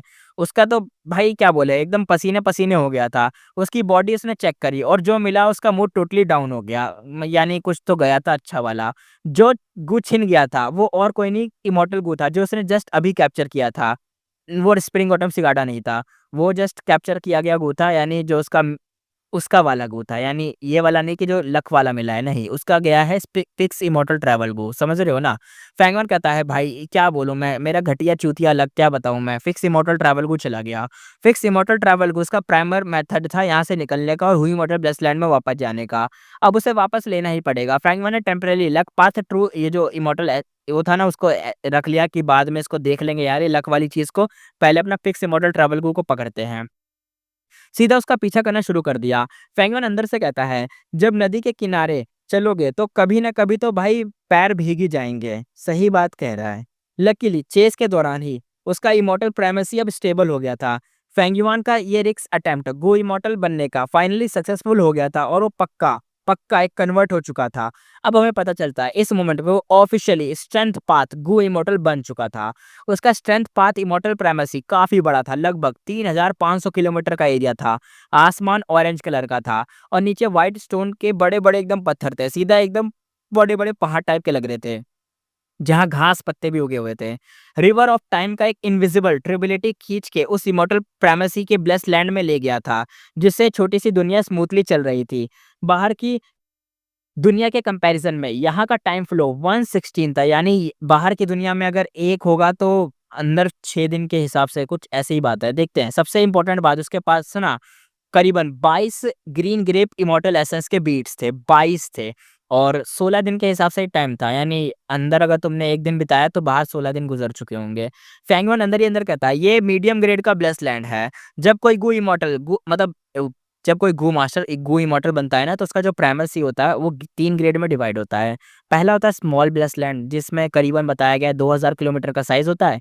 रिवर ऑफ टाइम का छोटा सा हिस्सा खींचता है, 10 से ज़्यादा इमॉर्टल एसेंस बीड बनाता है और रिसोर्स लिमिटेड होते हैं। एक होता है मीडियम ग्रेड का जो फैंगवन का है, यानी 2000 से लेके 4000 3000 ऐसे किलोमीटर का साइज और थोड़ा से बड़ी वाली ट्रिबुलेटरी को खींचता है और 20 से ज़्यादा इमॉर्टल एसेंस बीड बना सकता है।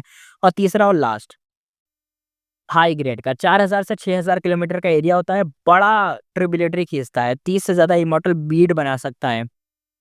और हेवन अर्थ क्यूआई इतना ज़्यादा होता है कि इमॉर्टल गू को इमॉर्टल गू बनाने में भी रिफाइन करने का चांस मिल जाता है। बढ़िया ये वाला तो हाई ग्रेड वाला। जब ताई बाइशेंग ने गो इमॉर्टल एडवांसमेंट किया था तो उसे एक साथ 2 इमॉर्टल गो रिफाइन कर लिए थे। क्लियरली उसका हाई ग्रेड का ब्लेस लैंड जो था, अच्छा उसके पास हाई ग्रेड का है। लेकिन फेंगवन का स्ट्रेंथ पाथ इमॉर्टल प्राइमेसी एक मीडियम ग्रेड का ब्लेस लैंड निकला। फेंगवन सोचता हुआ कहता है मेरे पास ताई बाइशेंग से ज़्यादा ह्यूमन क्यूआई था, लेकिन उसने ह्यूमन क्यूआई गू का यूज़ किया था, जिससे उसका ह्यूमन क्यूआई मेरे से काफ़ी ज़्यादा हो गया था। मुझे 88 रंग बिल्डिंग और जायंट सन की विल का प्रोटेक्शन मिला, जो कि एक एडवांटेज भी था और एक लिमिटेशन भी थी, क्योंकि हेवन और अर्थ क्यूआई काफ़ी हद तक ब्लॉक हो गया, सिर्फ थोड़ा सा ही मतलब कुछ बचा था और इनहेरिटेंस शेड्यूल डोमेन में ही आया था। तो जितना मैं एब्जॉर्ब कर चुका उतना मैंने करा। फेंगन के दिमाग में थॉट एकदम फास्ट फ्लैश हुआ था, जायंट सन की विल को मजबूरन फेंगवन की हेवन ट्रिबुलेशन और अर्थी कैलेमिटीज से प्रोटेक्ट करना पड़ा था। पर इसका मतलब ये बिल्कुल नहीं था कि फेंगवन की हेल्प करने को वो रेडी था। उसने हेवन और अर्थ क्यूआई को अंदर जाने से भी रोक दिया था, जिससे फेंगवन का जो पोटेंशियल बूस्ट था वो कम हो जाए। फेंगवन अंदर से सोचता हुआ कहता है एक और मेजर रीजन ये था, उसका मेजर रीजन एक और था जिसका नाम था स्प्रिंग ऑटम सिगाडा। सही बात उसने बोली थी कि ये जो चीज़ है ना स्प्रिंग ऑटम सिगाडा, गले पे तलवार लेके घूम रहा है भाई। उसने रिवर ऑफ टाइम की ट्रिब्यूटरी का पानी एब्जॉर्ब किया था, मतलब जैसे नरिशमेंट का सोर्स काट दिया हो, जैसे स्ट्रेंथ पाथ इमॉर्टल प्राइमेसी की जो डेवलपमेंट काफ़ी कम हो गई हो, इसलिए उसका इमॉर्टल प्राइमेसी का टाइम फ्लो 116 रह गया था, जो स्टैंडर्ड से काफ़ी कम था। हाँ, बिल्कुल यार, अंदर 1 दिन बिताया, बाहर 16 दिन गुज़र जाएँगे। लेकिन अपना भाई यहाँ पे रिग्रेट नहीं कर रहा था, बिल्कुल भी रिग्रेट नहीं था और उसके पास मीडियम ग्रेड का ब्लेस्ड लैंड था, तो यूजुअली बेस्ट आउटकम था। उसका फर्स्ट प्राइमेसी के अंदर स्प्रिंग ऑटम सिगाडा का प्रेशर ऑलरेडी अपनी लिमिट तक पहुँच चुका था। पहला प्राइमेसी की जो वॉल्स थी, हर तरफ से क्रैक्स आ चुके थे, अगर थोड़ा और प्रेशर होता तो पूरा प्राइमेसी लिटरली एकदम ब्लास्ट हो जाता। अगर उसके पास हाई ग्रेड का ब्लेस्ड लैंड होता तो वो एक इमॉर्टल गू को रिफाइन करता और उसके अंदर ही हेवनली ट्रिबुलेशन और अर्थ कैलेमिटीज का फुल ड्रामा शुरू हो जाता और उसी वक्त फेंगयुआन की सिचुएशन और भी अल्ट्रा रिस्की होती है। अंदर से भी थ्रेट और बाहर से भी थ्रेट हो जाता, लेकिन हुआ नहीं क्योंकि अभी मीडियम ग्रेड का है। अगर उसके इमॉर्टल प्राइमेसी के अंदर ट्रिबुलेशन मच जाता तो इतना ज़्यादा डिस्ट्रैक्टेड हो जाता कि बचा खुचा सब कुछ चला जाता। बेस्ट केस तो यही हुआ था कि ये वाला लॉस उठा के भाई ने सबसे बुरे केस से निकल गया, यानी थोड़ा सा लॉस उठा के निकल जाओ तो बढ़िया था। फेंगमैन कहता है जो भी है, अब जो भी है, मैं स्ट्रेंथ पाथ का गु इमॉर्टल बन गया हूँ, तो फाइनली बैटल में तो इंटरफेयर कर ही सकता हूँ। उसने अपने सारे गुगोम, चाहे मॉर्टल हो या इमॉर्टल, सबको अपने प्राइमल जो स्ट्रेंथ पाथ है ना उस प्राइमेसी उसमें डाल दिए थे, यानी अब इमॉर्टल प्राइमेसी हो गया है। वहाँ स्पेस काफ़ी बड़ा था, इमॉर्टल वो ईज़िली स्टोर हो सकते थे। फिर उसने एक green grape immortal essence bead निकाला, उसे एक्टिवेट करा। अगले ही मोमेंट वो एसेंस पूरे ब्लेस्ड लैंड में फैल गया और ऑलमोस्ट लिमिटलेस प्राइमल एसेंस में बदल गया। फेंगुआ ने रिलीफ का चैन लिया यानी सांस ली और अब उसने प्राइमल एसेंस को टेंशन नहीं थी बिल्कुल, क्योंकि अब प्राइमल एसेंस तो ऑलमोस्ट बहुत ज़्यादा है। मॉर्टल गू को फ्रीली यूज़ कर सकता था बिना किसी रेस्ट्रिक्शंस के। यही होती है मॉर्टल और इमॉर्टल के बीच की असली डिफरेंस। फेंगुआ कॉन्फिडेंटली कहता है, और जब से इमॉर्टल बना हूँ, सारा heaven and earth QI consume हो चुका है। अब कोई बैकलैश का डेंजर नहीं है। उसका ऑरा लिटरली एकदम ग्लो कर रहा था, आईज में एकदम स्पार्कल्स थे। उसकी बॉडी ने थोड़ा शेक किया और एक और pair of eagle wings grow कर गए उसके पास। अब उसके पास टोटल 6 की जगह 8 विंग्स आ चुके थे। स्पीड तो नेक्स्ट लेवल हो गई थी, अल्ट्रा फास्ट स्पीड से भाग रहा था। और किसका पीछा कर रहा था? अपने चुराए हुए गू का, यानी फिक्स इमॉर्टल ट्रैवल गू का पीछा कर रहा था। तभी पीछे से ताई बाइशेक चिल्लाया, कहता है, जूनियर ब्रदर प्लीज हेल्प कर, वो हैंड मेरा इमॉर्टल गू लैंडस्केप एज बिफोर ले गया है। फेंगुआ ने तुरंत पीछे देखा, एक 6 फिंगर फॉर्मलेस फिश उसकी साइड से एकदम जा रहा था और ताई बाइशेक डेस्परेटली चेस कर रहा था, सुप्रीम ट्रू इनहेरिटेंस के लाइट लैम्प को खींचता हुआ। फेंगुआ ने एक सेकंड के लिए हेजिटेट नहीं हुआ, बिल्कुल एकदम उसके पास ही था। अगर हेल्प नहीं करेगा तो बाद में एक्सप्लेन करना मुश्किल हो जाएगा। उसने अपना तुरंत ही वाइंड फ्लावर को एक्टिवेट करा और बेयरली टर्न लिया, और फिर उसकी स्पीड इतनी थी कि क्या बताएं। इमॉर्टल प्राइमेसी जो वाइंड फ्लावर गू था ना, उसके कुछ पेटल्स गिर गए, यानी इतनी स्पीड में करा कि भाई का जो गू था वो भी थोड़ा बहुत डैमेज हो गया। फेंगुआ ने 6 फिंगर्ड फिस्ट को एकदम कैच कर लिया और पंच मारा, ब्रेक करा, उसके अंदर से गू निकाला और रेस्क्यू कर लिया। ताई बाइशेक खुशी से कहता है, ग्रेट जूनियर ब्रदर, बिल्कुल बिल्कुल तुम ऐसे ही हो। फेंगुआ के जो पुपिस थे एकदम श्रिंक हो गए। उसने शाउट करा, सीनियर ब्रदर डॉज करो, लेकिन लेट हो गया था। एक और 8 फिंगर फॉर्मलेस हैंड हवा में आया और डायरेक्टली ताई बाइशेक को पकड़ लिया। किस्मत कितनी खराब है भाई की। उसका बॉडी फ्रीज हो गया, फुल शॉक में, फियर में। दूसरी तरफ से हंड्रेड्स ऑफ फॉर्मलेस हैंड आ रहे थे उसकी चारों तरफ, और भी ज्यादा हैंड्स आ रहे थे। फेंगन गुस्से में कहता है, डैम इट, सिर्फ ताई बैनशेंग ही नहीं, उसके पास सुप्रीम ट्रू इनहेरिटेंस भी था और ये टोटल डिजास्टर होने जा रहा था। मुझे तुरंत अपना फिक्स इमॉर्टल ट्रैवल को वापस लेना ही पड़ेगा। उसे रेस्क्यू करने का रिस्क नहीं लिया और आइज में एक कोल्ड लाइट फ्लैश हुआ और उसने लैंडस्केप एज बिफोर को इमॉर्टल प्राइमेसी में डाला और वापस भाग गया। समझ रहे हो? उसने चुना था कि अपना फिक्स इमॉर्टल ट्रैवल को ले लेता हूँ पहले, बाद में देखेंगे ताई बेंशन को। फिक्स इमॉर्टल ट्रैवल को उसका बेस्ट एस्केप मेथड था। इस वक्त उसके लिए सबसे इंपॉर्टेंट चीज इमॉर्टल गो वही था। वो फुल स्पीड से उड़ता जा रहा था, बस थोड़ा सा और फॉर्मलेस फीस तक पहुंच ही जाता। फैंगमान एकदम डिटरमाइंड था, जब फिक्स इमॉर्टल ट्रैवल को मिल जाए तो सीधा निकल लूंगा। अब ताई बादशाह की चिंता किसको है? अरे भाई धोखा, क्योंकि अच्छा उसको लैंडस्केप एस बिफोर को मिल गया ना, इसलिए। ये true inheritance schedule domain 88 rank building के डीपेस्ट पार्ट में था और इतने सारे फॉर्मलेस हैंड यहाँ पे ऑलरेडी हैं। बाहर की दुनिया तो एकदम क्या बोले, खतरनाक ही हो गया होगा। बाहर की दुनिया से मतलब है ब्लेस्ड लैंड में, ब्लेस्ड लैंड के बाहर नहीं, ब्लेस्ड लैंड में ही, क्योंकि ये लोग ब्लेस्ड लैंड के अंदर वाले पार्ट में हैं। क्योंकि ये पहले ब्लेस्ड लैंड, फिर 88 रैंक बिल्डिंग और फिर 88 रैंक बिल्डिंग के अंदर स्केड्यूल डोमेन उसके अंदर है ये, इसलिए वो कह रहा था। वो क्लियरली रिट्रीट करने का प्लान बना रहा था, लेकिन तभी हाईलैंड और उसका रास्ता ब्लॉक कर दिया। हाईलैंड चिल्लाते हुए कहता है, सोच मत कि तू इमॉर्टल बन गया है तो मैं डर जाऊंगा तुझसे, मेरा गू वापस कर दे तुरंत ही और तभी मैं साइड हटूंगा। फैंगन गुस्से से कहता है, तू लिटरली डेथ को इनवाइट कर रहा है। उसका मन कर रहा था कि हाईलैंड को भाई एकदम फाड़ वाड़ दूं, लेकिन उसने अपना लॉजिक काम लिया और तुरंत ही डायरेक्शन चेंज करके आगे निकल गया। हाई लॉन्ग ने एक इविल सा स्माइल दिया। वो स्पीड में फैंगन को पकड़ नहीं पा रहा था, लेकिन उसके पास लॉन्ग रेंज के मेथड थे जिसने बार बार फैंगन को ब्लॉक करता रहा था। फैंगन का चेस टाइम तो बार बार इंटरप्ट हो रहा था, यानी वो बार बार अपना फिक्स मोटर ट्रैवल को लेने जा रहा है, लेकिन ये बार बार भाई क्या बोले आ जा रहा था। हाई लेवल कहता है अर्जेंटली, क्या है वर्थ, मेरा बस एक गु रिटर्न ही कर देना, तू इजीली उस फॉर्मलेस फीस्ट तक पहुंच सकता है। और याद रख, अगर वो फीस्ट एक सर्टेन डिस्टेंस तक चली गई तो वो गायब भी हो जाएगी, फिर तुझे वो मिलेगा ही नहीं। उसका वाइटल को फैंगवन के पास था, इसलिए वो अंदर से मतलब बहुत ज्यादा ही चिंता में था, लेकिन बाहर से ऐसी एक्टिंग कर रहा था कि नहीं यार दे दे, छोड़ जाने दे, मतलब वो वाला कि इतना भी जरूरत नहीं है लेकिन दे दे मुझे, ऐसे दिखा रहा था। फैंगवन एंगर वाले टोन में कहता है चिल्लाते हुए, और फेस तो एकदम क्या बोले एकदम भाई का दिमाग खराब हो गया था, क्योंकि फिक्स मॉडल ट्रैवल को बहुत जरूरी है। वो कभी भी गू बॉम्ब हाई लर्न को वापस नहीं देने वाला था। जितना ज्यादा हाई लर्न उस गू के लिए डेस्परेट था, उतना ही इंपॉर्टेंट वो गू भी था। अगर गू दे भी दिया तो हाई लर्न ने अपना प्रॉमिस तोड़ दिया, इसका भी कोई चांस नहीं है, मतलब क्या कह सकते हैं, जरूरी थोड़ी ना है। सो फेंगयुआन बस एकदम भाई आगे जाता जा रहा था, कंटिन्यूअसली उस फॉर्मलेस फिश को चेस कर रहा था और बैम आवाज आती है। उसी मोमेंट पे बड़ा एक्सप्लोजन हुआ। True inheritance schedule domain completely टूट गया फुल ब्लास्ट के साथ।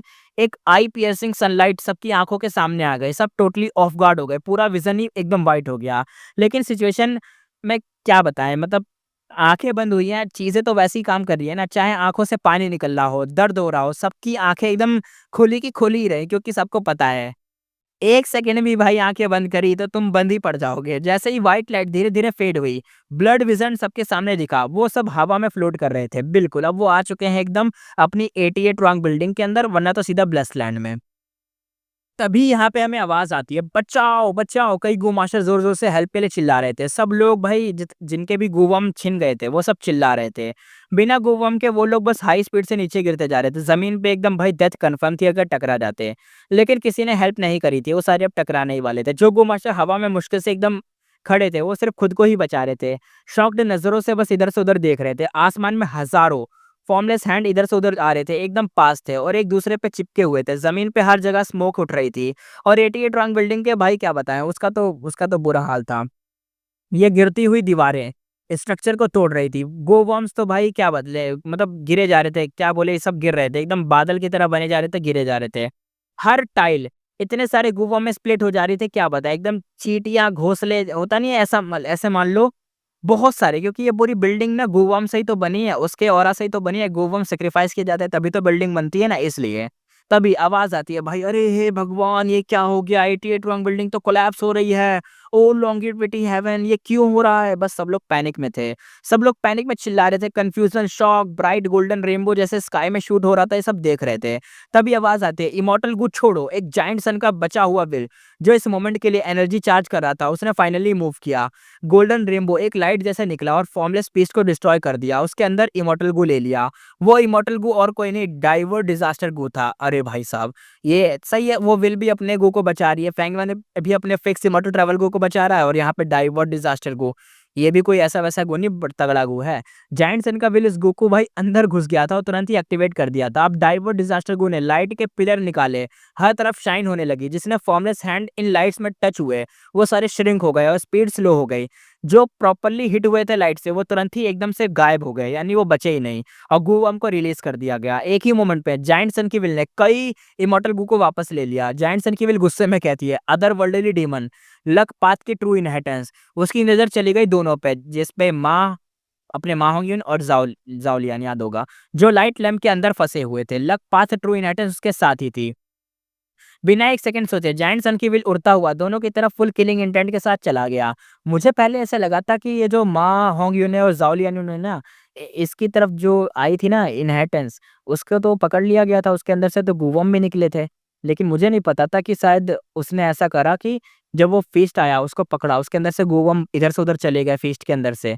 तो इन लोगों के ऊपर जो बचे-खुचे गूवम होंगे ना उसकी वजह से ये बच पाए हैं। यानी मेन वाला गू को छोड़कर बाकी सारे गू छीन के ले गया था वो फीस्ट, जिसको फेंगुआ ने पकड़ के उसमें से एक इमॉर्टल गू ले लिया था लकपात वाला, याद होगा आपको। वही है और बाकी शायद ये लोग बच गए थे क्योंकि मेन गू नहीं गया था जिसकी वजह से ये प्रोटेक्टेड थे। और फेंगर दिल में एकदम कहता है मेरा फिक्स इमॉर्टल ट्रैवल गो, उसका हार्टफुल भाई एकदम क्या बोले एकदम गिर गया था। वो फॉर्मलेस पीस जिसमें फिक्स इमॉर्टल ट्रैवल गो था वो मिसिंग हो गया था। वो गुवा पता नहीं कहाँ ले गया था। फेंगर कहता है डैम इट, उसने अपना गुस्सा अंदर ही दबा के खुद को शांत करा। अब फिक्स इमॉर्टल ट्रैवल गो उसके पास नहीं था। हाँ अब इसके पास स्टारगेट गो था जिससे वो हुई इमॉर्टल वेस्टलैंड का मतलब जा सकता है, लेकिन स्टारगेट को यूज करने के लिए सेफली जोन चाहिए, तभी तो हो पाएगा, टाइम चाहिए होता है ना भाई को इसलिए।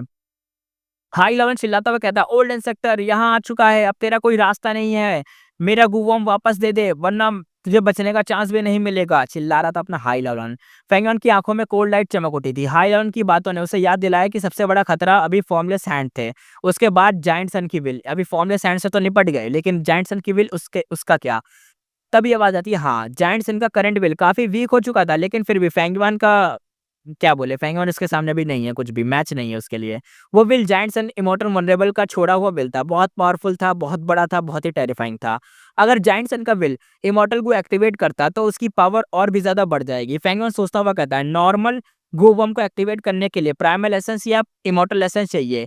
जायंट सन का विल चाहे जितना स्ट्रांग हो उसे जायंट सन के छोड़े हुए rank 9 yellow apricot immortal essence का यूज करना ही पड़ेगा।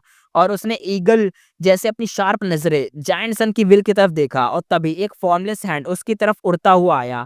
फेंगुआन ने अपने विंग्स को फ्लैप करा और अटैक को डॉज करा। हाई इलेवन गुस्से में कहता है डैम इट, उससे मतलब उसे भी रास्ते में 3 फॉर्मलेस हैंड अटैक कर गए थे। और अब क्योंकि ट्रू इनहेरिटेंस शेड्यूल डोमेन टूट चुकी थी, हवा में फॉर्मलेस हैंड थे और 10 गुना ज़्यादा बढ़ गए थे। क्योंकि देखो, जो जायंट सन की विल है, जहाँ-जहाँ पे वो विल है, उस जगह का जो एरिया वहाँ-वहाँ पे तो वो नहीं है, क्या कहते हैं ये हाथ नहीं है। क्यों नहीं है? क्योंकि डाइवर्ट डिज़ास्टर गू ने एक बार यूज़ करा था और एक बार यूज़ करने की वजह से जो-जो लाइट निकली, उस लाइट ने जितने भी हाथ थे उनको डिसॉल्व कर दिया। लेकिन देखो, लाइट एक ही बार तो निकली है।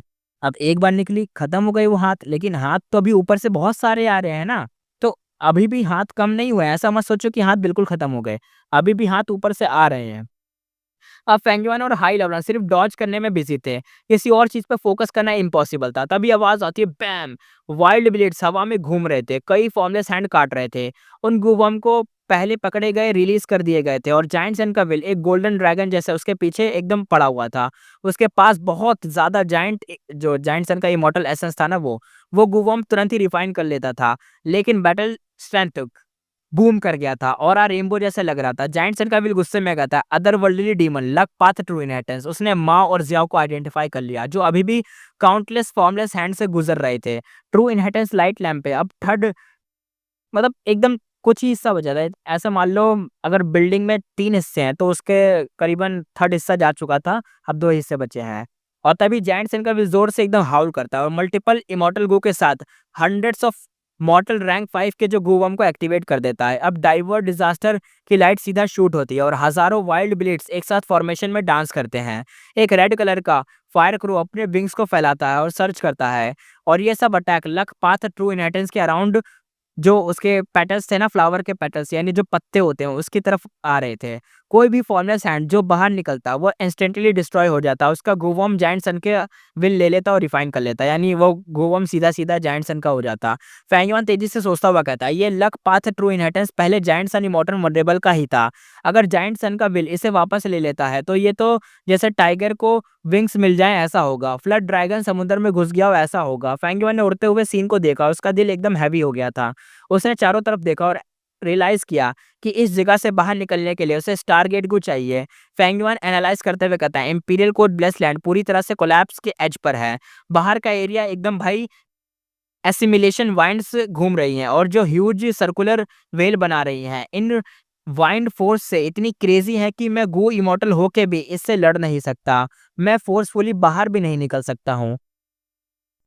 और अब हमें थोड़ा रिव्यू दिखाया जाता है कि जैसे इंपीरियल कोर ब्लेस्ड लैंड जो नॉर्थर्न प्लेन्स का नंबर 1 ब्लेस्ड लैंड था, उसके फाउंडेशन बहुत ही ज़्यादा स्ट्रॉन्ग थी, उसकी फॉर्च्यून भी ज़बरदस्त थी। लेकिन जैसे ही फेंगयुआन उसमें एंटर हुआ, सब कुछ बदल गया। सबसे पहले तो लैंड स्पिट और फ्रॉस्ट जेड पिकॉक जिसके बीच से फाइट हो गई जायंट सन की विल की, और फाइट शुरू हो गई तो क्या बोले। और उसके बाद फेंगयुआन और ताई बायशेंग ने इमॉर्टल एक्सटेंशन किया और ब्लेस्ड लैंड का हेवन और अर्थ क्वाई एब्जॉर्ब कर लिया। फिर आई 10 साल में एक बार होने वाला ब्लिज़र्ड जो पूरे ब्लेस्ड लैंड को एकदम तोड़-फोड़ के रख रहा था। ये ब्लिज़र्ड फेंगयुआन और ताई बायशेंग के ट्रिब्यूलेशन के साथ मिलकर टेरिफाइंग हेवनली ट्रिब्यूलेशन बन गया था।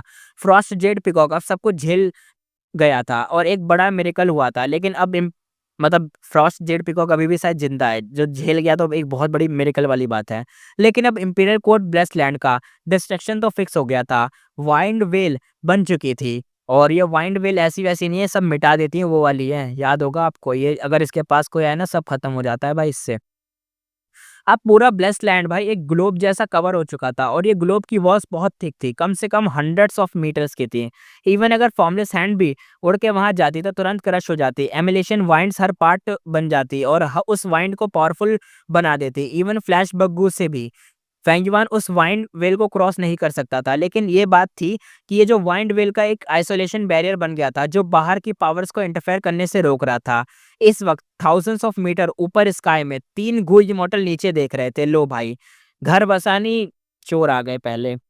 वो ग्रैंड एमिलेशन वाइंड एक बड़ा सा डार्क ग्रीन बाउल जैसा दिख रहा था, यानी पूरे ब्लेस्ड लैंड के ऊपर एक प्रोटेक्टिव बैरियर बन चुका है इन वाइंड का। और ये वाइंड ऐसी वैसी नहीं है भाई, कुत्ता बना देंगे जो इनके बीच आया, चाहे गोई मॉडल ही क्यों ना हो। उसे देखकर उसका एक्सप्रेशन सीरियस हो गया था।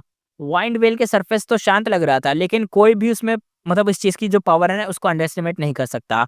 जो एल्डरली गू इमॉर्टल था वो गुस्से में कहता है, इंपीरियल कोड ब्लेस्ड लैंड का डिस्ट्रक्शन तो तय था, लेकिन अंदर क्या हुआ, सब कुछ इतना बुरा कैसे हो गया। उसकी आंखों में गुस्सा और आईब्रोज तो बड़ी टाइट थी। 88 रैंक बिल्डिंग और इंपीरियल कोर्ट ब्लेसलैंड दोनों जायंट्स एंड इमॉर्टल वल्नरेबल के अरेंजमेंट्स थे, उनके डिसेंडेंट के फायदे के लिए। और इस नॉर्थर्न प्लेन्स के राइटियस गु इमॉर्टल ने इन्हें अपना ही घर मान लिया था। लेकिन अब जो डोमेन उनके ट्रेजर को प्रोटेक्ट कर रहा था वो डिस्ट्रॉय हो गया था। वो नॉर्थर्न प्लेन्स के सुपर ट्राइब के इमॉर्टल्स अब भाई क्या बोले, वो तो चिल्ला रहे थे, उनका दिमाग तो वॉल्केनो जैसा फट रहा था। यहाँ पे यंग वू इमॉर्टल सीरियस टोन में कहता है, क्लियरली ये एक बड़ा कॉन्स्पिरेसी है। हमने जो इन्वेस्टिगेशन की थी उससे सबसे ज्यादा सस्पिशियस पर्सन निकला है वुल्फ किंग चांग शनिन। हमें फुल प्रूफ मिल गया है कि ये बंदा फेक है। रियल चांग शनिन तो कब का मर चुका है। थोड़ा रुककर वो फिर कहता है, नॉट जस्ट चांग शनिन, बल्कि उसके साथ ताई बायुशेंग और बियांश शुआन और बाकी सब लोग भी सस्पिशियस हैं। ये स्कीम बहुत ही डीप है, इनमें सेंट्रल कॉन्टिनेंट के लोग इन्वॉल्व हैं। जो हमें इन्फो मिली है उसके अकॉर्डिंग सेंट्रल कॉन्टिनेंट के कम से कम 3 एशियंट सेक्ट पहले 100 सालों से 88 रॉन्ग बिल्डिंग के अगेंस्ट प्लानिंग कर रहे थे। उस सेंट्रल कॉन्टिनेंट के गो इमॉर्टल ने इतना कुछ प्लान किया था कि लूप होल्स क्रिएट किए थे, लेकिन सब कुछ फेंगवान ने पहले ही कर लिया था। जब भी उन्होंने जो भी उन्होंने प्लान बनाया, जो भी उन्होंने करा, सब कुछ करा वो फेंगवान पहले ही ले चुका था। नॉर्मल जो नॉर्मल चीजें होती है उससे भी कई ज्यादा खतरनाक चीजें उसने कर दी थी यहाँ पे। नॉर्थर्न प्लेन्स के गो इमॉर्टल किसी से कम नहीं थे। इंपीरियल कोर्ट, ब्लेस्ड लैंड, एक 88 रंग बिल्डिंग, ये दोनों नॉर्थर्न प्लेन्स के स्पिरिचुअल सिंबल थे। इनका इंपॉर्टेंस अलग लेवल का था और जैसे ही इंपीरियल कोर्ट, ब्लेस्ड लैंड पे कुछ हुआ पूरा नॉर्थर्न प्लेन्स हिल गया। सबकी नज़र यहाँ पे टिकी हुई थी। लेकिन प्रॉब्लम ये थी कि सब लोग बाहर थे और अंदर की सिचुएशन इतनी जल्दी खराब हो गई कि ये लोगों को कुछ करने का मौका ही नहीं मिला। अब बहुत देर हो गई। लीडर गो इमॉर्टल कहता है, ये बंदा एक बच्चे जैसा दिखता है, रेड लिप्स, वाइट टीथ, लेकिन इसका ऑरा बहुत पावरफुल था। वो इन तीनों का सबसे बड़ा लीडर था, यानी इसके बारे में बताया जा रहा है। ये जो लीडर गु इमॉर्टल था ना, वो एकदम वो डीप सांस लेते हुए कह रहा था। और ये चाइल्ड लाइक गु इमॉर्टल सीरियसली कहता है, सबसे ज़रूरी बात यह है कि अब हम ये सोचें कि इस सिचुएशन को कैसे हैंडल करेंगे। 88 रैंक बिल्डिंग एक रैंक 8 इमॉर्टल गु हाउस है, जायंट सन इमॉर्टल वनरेबल का बनाया हुआ। इसका पावर हेवनली है, इसकी मिस्ट्री हम समझ नहीं सकते। एमिलेशन वाइंड चाहे जितने भी पावरफुल हो सकता है कि 88 रंग बिल्डिंग को डिस्ट्रॉय ना कर सके। हम यही रुकेंगे, अपॉर्चुनिटी देखेंगे, लेकिन अनएक्सपेक्टेड चीज़ों के लिए हमें रेडी रहना पड़ेगा। उनके वर्ड सुनकर एल्डर और जो यंग वाले गो इमॉर्टल थे दोनों ने गहरी सांस ली थी। यंग गो इमॉर्टल प्राउडली कहता है, लॉर्ड टोंगजू, आप बिल्कुल सही कह रहे हो। चान यू ट्राइब के पास एक immortal killer move wind blade है, विंग्ड ब्लेड मान लो इनको, विंग ब्लेड। हाँ, अगर हम सब मिलकर उसे एक्टिवेट करें तो हम एसिमिलेशन वाइंड विल को तोड़ सकते हैं। एल्डर गो इमॉर्टल कहता है अलर्ट होते हुए, एसिमिलेशन वाइंड को एकदम लाइटली मत लेना, इवन विंग्ड ब्लेड भी। हमें इससे एक चांस मिल सकता है, शायद, कंफर्म नहीं है। मैंने कैलकुलेट किया है, हम जो डैमेज करेंगे वाइंड वेल को, वो सिर्फ सिर्फ 8 सांसों के लिए रिकवर हो जाएगा, यानी 8 सांसों में ही रिकवर हो जाएगा और जैसे ही वो होगा वापस से सब नॉर्मल हो जाएगा। इसलिए हमें 8 सांसों के अंदर निकलना पड़ेगा। टोंगजू जो लीडर था गुई मॉडल का, वो कहता है अभी के लिए हाई ट्राइब, ये लुई ट्राइब, डोंगफेंग ट्राइब सब वाइंड के बाहर खड़े हैं। हर ट्राइब में अपने गो इमॉर्टल्स भेजे हैं। और तो और डेमोनिक पाथ का नंबर 1 स्नोई माउंटेन भी आ गया है, उन्होंने भी अपने 6 गो इमॉर्टल्स भेजे हैं। वो भी चांस लेने आए हैं, उन्हें लाइटली मत लो। जैसे हमारे पास ट्रम्प कार्ड्स हैं वैसे उनके पास भी है। जब हम विंग ब्लेड यूज करें तो हमें एकदम गार्डेड रहना पड़ेगा, कोई भी एडवांटेज कोई और ना ले जाए हमारे सिवा, इसलिए थोड़ा देखना पड़ेगा। जायंट सन की विल चिल्ला के अब कहती है, सीन शिफ्ट होता है, यहाँ पे दिखाया जा रहा था लक पाथ ट्रू इनहेरिटेंस, किसी अदर वर्ल्डली डीमन के हाथ नहीं लगनी चाहिए, ये मेरा सब कुछ है, मेरा है ये, वो चिल्ला रहा था।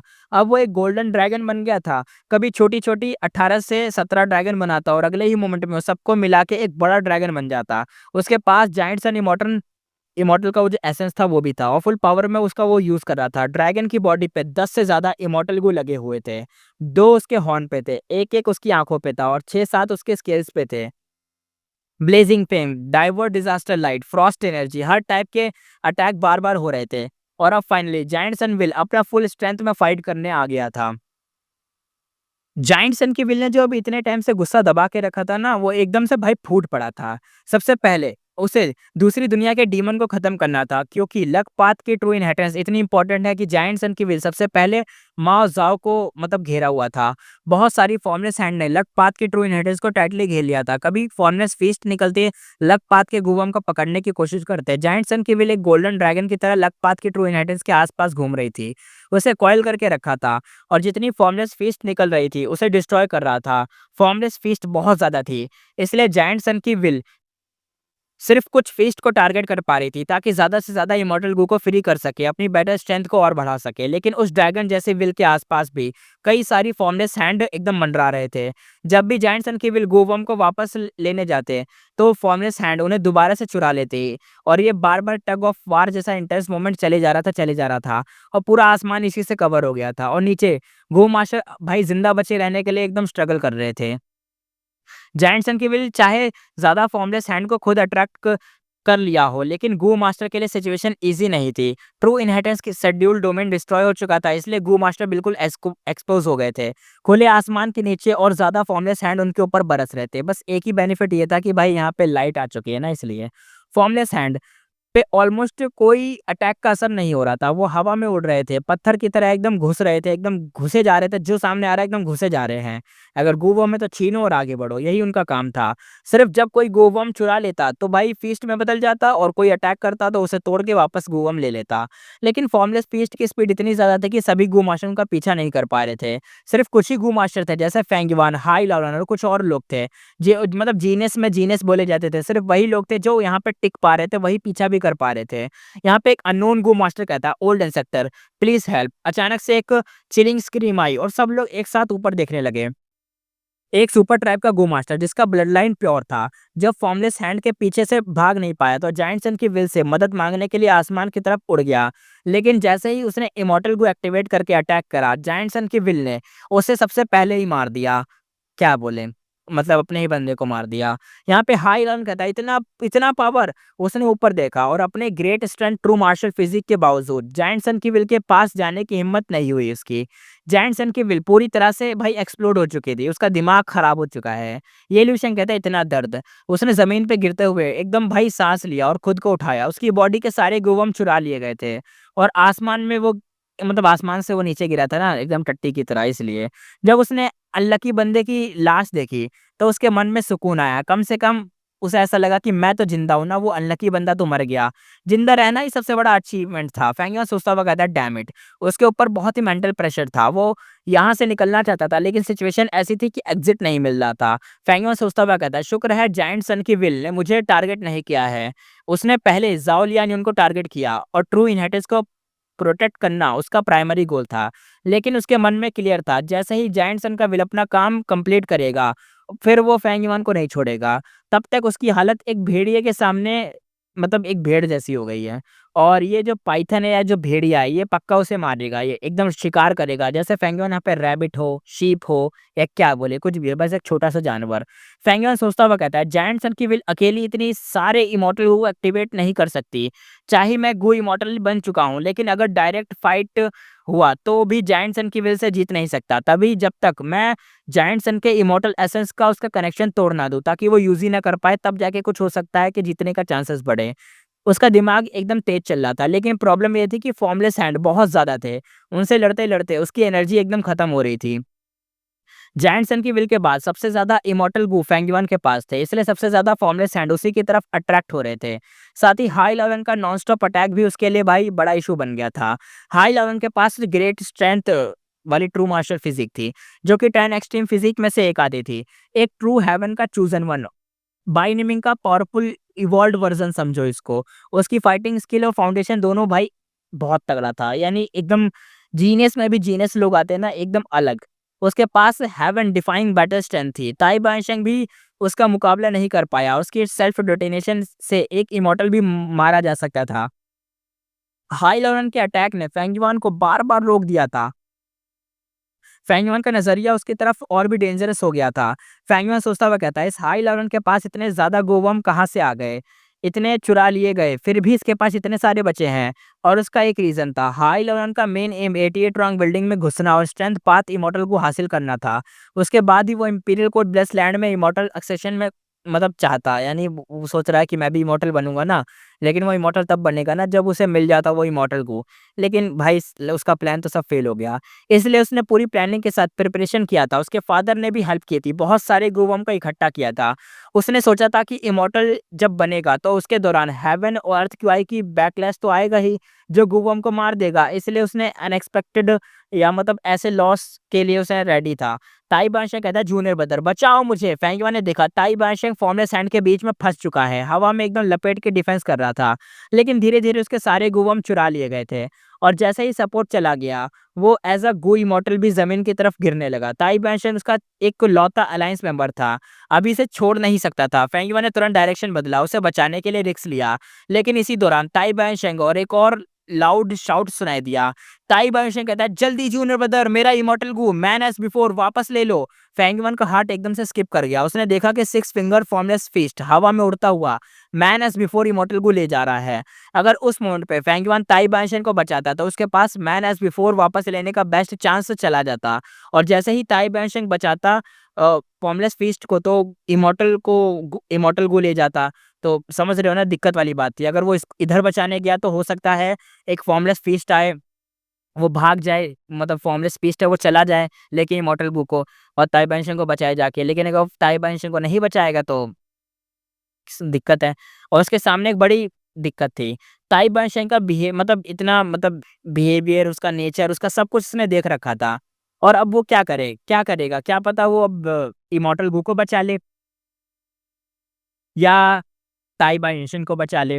देखते हैं क्या किसको वो वापस लाएगा। एक बड़े डिसीजन का मौका था ये। और अगले ही सेकंड फेंग युआन के मन में एक थॉट आता है, ताई बाइशेंग को बचाना या फिर इमॉर्टल गू मैन एज़ बिफोर को वापस लाना। इसी पल में फेंग युआन एक सेकंड के लिए रुक भी गया। मैन एज़ बिफोर ये गू बहुत फेमस था। इवन जब सिर्फ मॉर्टल गू था ना, और जब ये इमॉर्टल गू बन चुका है अब भी, तो पावर तो और गुना ज़्यादा बढ़ गई है। क्योंकि जब ये नॉर्मल था यानी मॉर्टल गू हुआ करता था, तब जानते हो ना इसकी मदद से कैसे बंदे ने बंदों को रिवाइव करा है, कैसे-कैसे रिवाइव कर देता था वो। याद होगा आपको। तो वही सोचो पहले वो एक मॉर्टल था तो कितना ज़्यादा फेमस था और अब एक इमॉर्टल गू बन चुका है तो बात ही छोड़ दो। ताई बाइशेंग ने पहले ही बताया था जब ये मॉर्टल गू था तब ये किसी भी गू मास्टर की कंडीशन को उसके पास्ट के पॉइंट तक वापस ले जा सकता था। जब ये इमॉर्टल गू बना, ये सिर्फ दूसरों पे ही नहीं बल्कि खुद को भी करता है, मतलब खुद पे भी काम करेगा। खुद मतलब ऑब्वियसली ताई बाइशेंग के लिए ही था। ताई बाइशेंग एक गू इमॉर्टल था। इसका मतलब सीधा-सीधा ये हुआ कि मैन एज़ बिफोर जैसे इमॉर्टल गू का इफ़ेक्ट गू गू इमॉर्टल्स पर भी हो जाएगा। और अगर एक गू इमॉर्टल किसी गू इमॉर्टल को हील कर सकता, तो फिर उसकी वैल्यू का कोई कंपैरिज़न ही नहीं है। मतलब बात ही छोड़ दो फिर भाई, बहुत बहुत तगड़ी चीज़ है यार, बहुत अलग लेवल की चीज़ है। इनफैक्ट उसकी वैल्यू नॉर्मल इमॉर्टल गू से तो कई गुना ज़्यादा थी। इसी वजह से ताई बाइशेंग इतना ज़्यादा डेस्परेट हो गया था, अपनी खुद की प्रॉब्लम भूल गया था, फेंग युआन को याद दिलाने लगा था कि मैन एज़ बिफोर को वापस ले आओ। लेकिन ये सिर्फ़ उसकी टेंशन थी, बिना किसी डीप सोच-विचार के बोला गया एक डायलॉग था। अगर फेंग युआन सच में उसे छोड़ के इमॉर्टल को लेने चला जाता, तो ताई बाइशेंग के सीन बहुत ही ज़्यादा डेंजरस हो जाता क्योंकि अभी भाई वो नीचे गिर रहा है, मर ही जाएगा अगर कुछ हुआ तो। हाँ, गू मास्टर जब गू इमॉर्टल बनता है तो उसकी लाइफ़ का स्ट्रक्चर बदल जाता है, लेकिन अगर वो इतनी हाइट से गिरा तो बचना या बच चलो अगर मान लो बच भी गया तो सीरियसली इंजर्ड भी हो जाएगा। और ग्राउंड पे ऑलरेडी काफ़ी सारे गू मास्टर हैं, तो उनको तो मत बोलो, क्या पता वो भी कुछ करें। मैन एज़ बिफोर को वापस लेने में काफ़ी टाइम लग जाएगा और अगर उस चक्कर में ताई बाइशेंग और मेरे बीच कोई मतलब क्रैक आ गया तो फिर मैं क्या करूँगा? फेंग युआन के मन में सब थॉट आ रहे थे। ताई बाइशेंग फिलहाल तो एंग्ज़ायटी में चिल्ला रहा था, लेकिन अगर उसकी लाइफ़ एक्चुअल डेंजर में आ गई और मोमेंट पे उसने ये देखा कि उसका जूनियर ब्रदर उसे छोड़ के चेज़ कर रहा है किसको? एक गू को, तो उसके दिल में क्या चलेगा? इंसान का दिल कभी ऐसा मतलब एक जैसा नहीं रहता, वो हमेशा बदलता रहता है, इमोशंस उसके चेंज होते रहते हैं। अगर किसी ने आपको ये बोला है कि वो हमेशा आपके साथ रहेगा, हाँ, तो समझ जाओ ऐसा नहीं है, वो इमोशंस के हिसाब से बदलता रहता है मन। अगर मेरा मन करता है कि मेरा फ़ेवरेट फ्रूट है आम, मेरे को आम पसंद है खाना। लेकिन जब मैं कभी कीवी टेस्ट करूँगा, तो जब मेरे को एक नया स्वाद मिलेगा तो मेरे को कीवी अच्छा लगने लग जाएगा। या बाय चांस अगर ऐसा नहीं भी होता है, तो मैं एक टाइम पे आम खा-खा के एकदम बोर हो जाऊँगा और फिर मेरा मन बदल चुका होगा। तो यही जो चीज़ होती है, बहुत सारे एग्ज़ाम्पल मैंने बता दिए तुम्हें।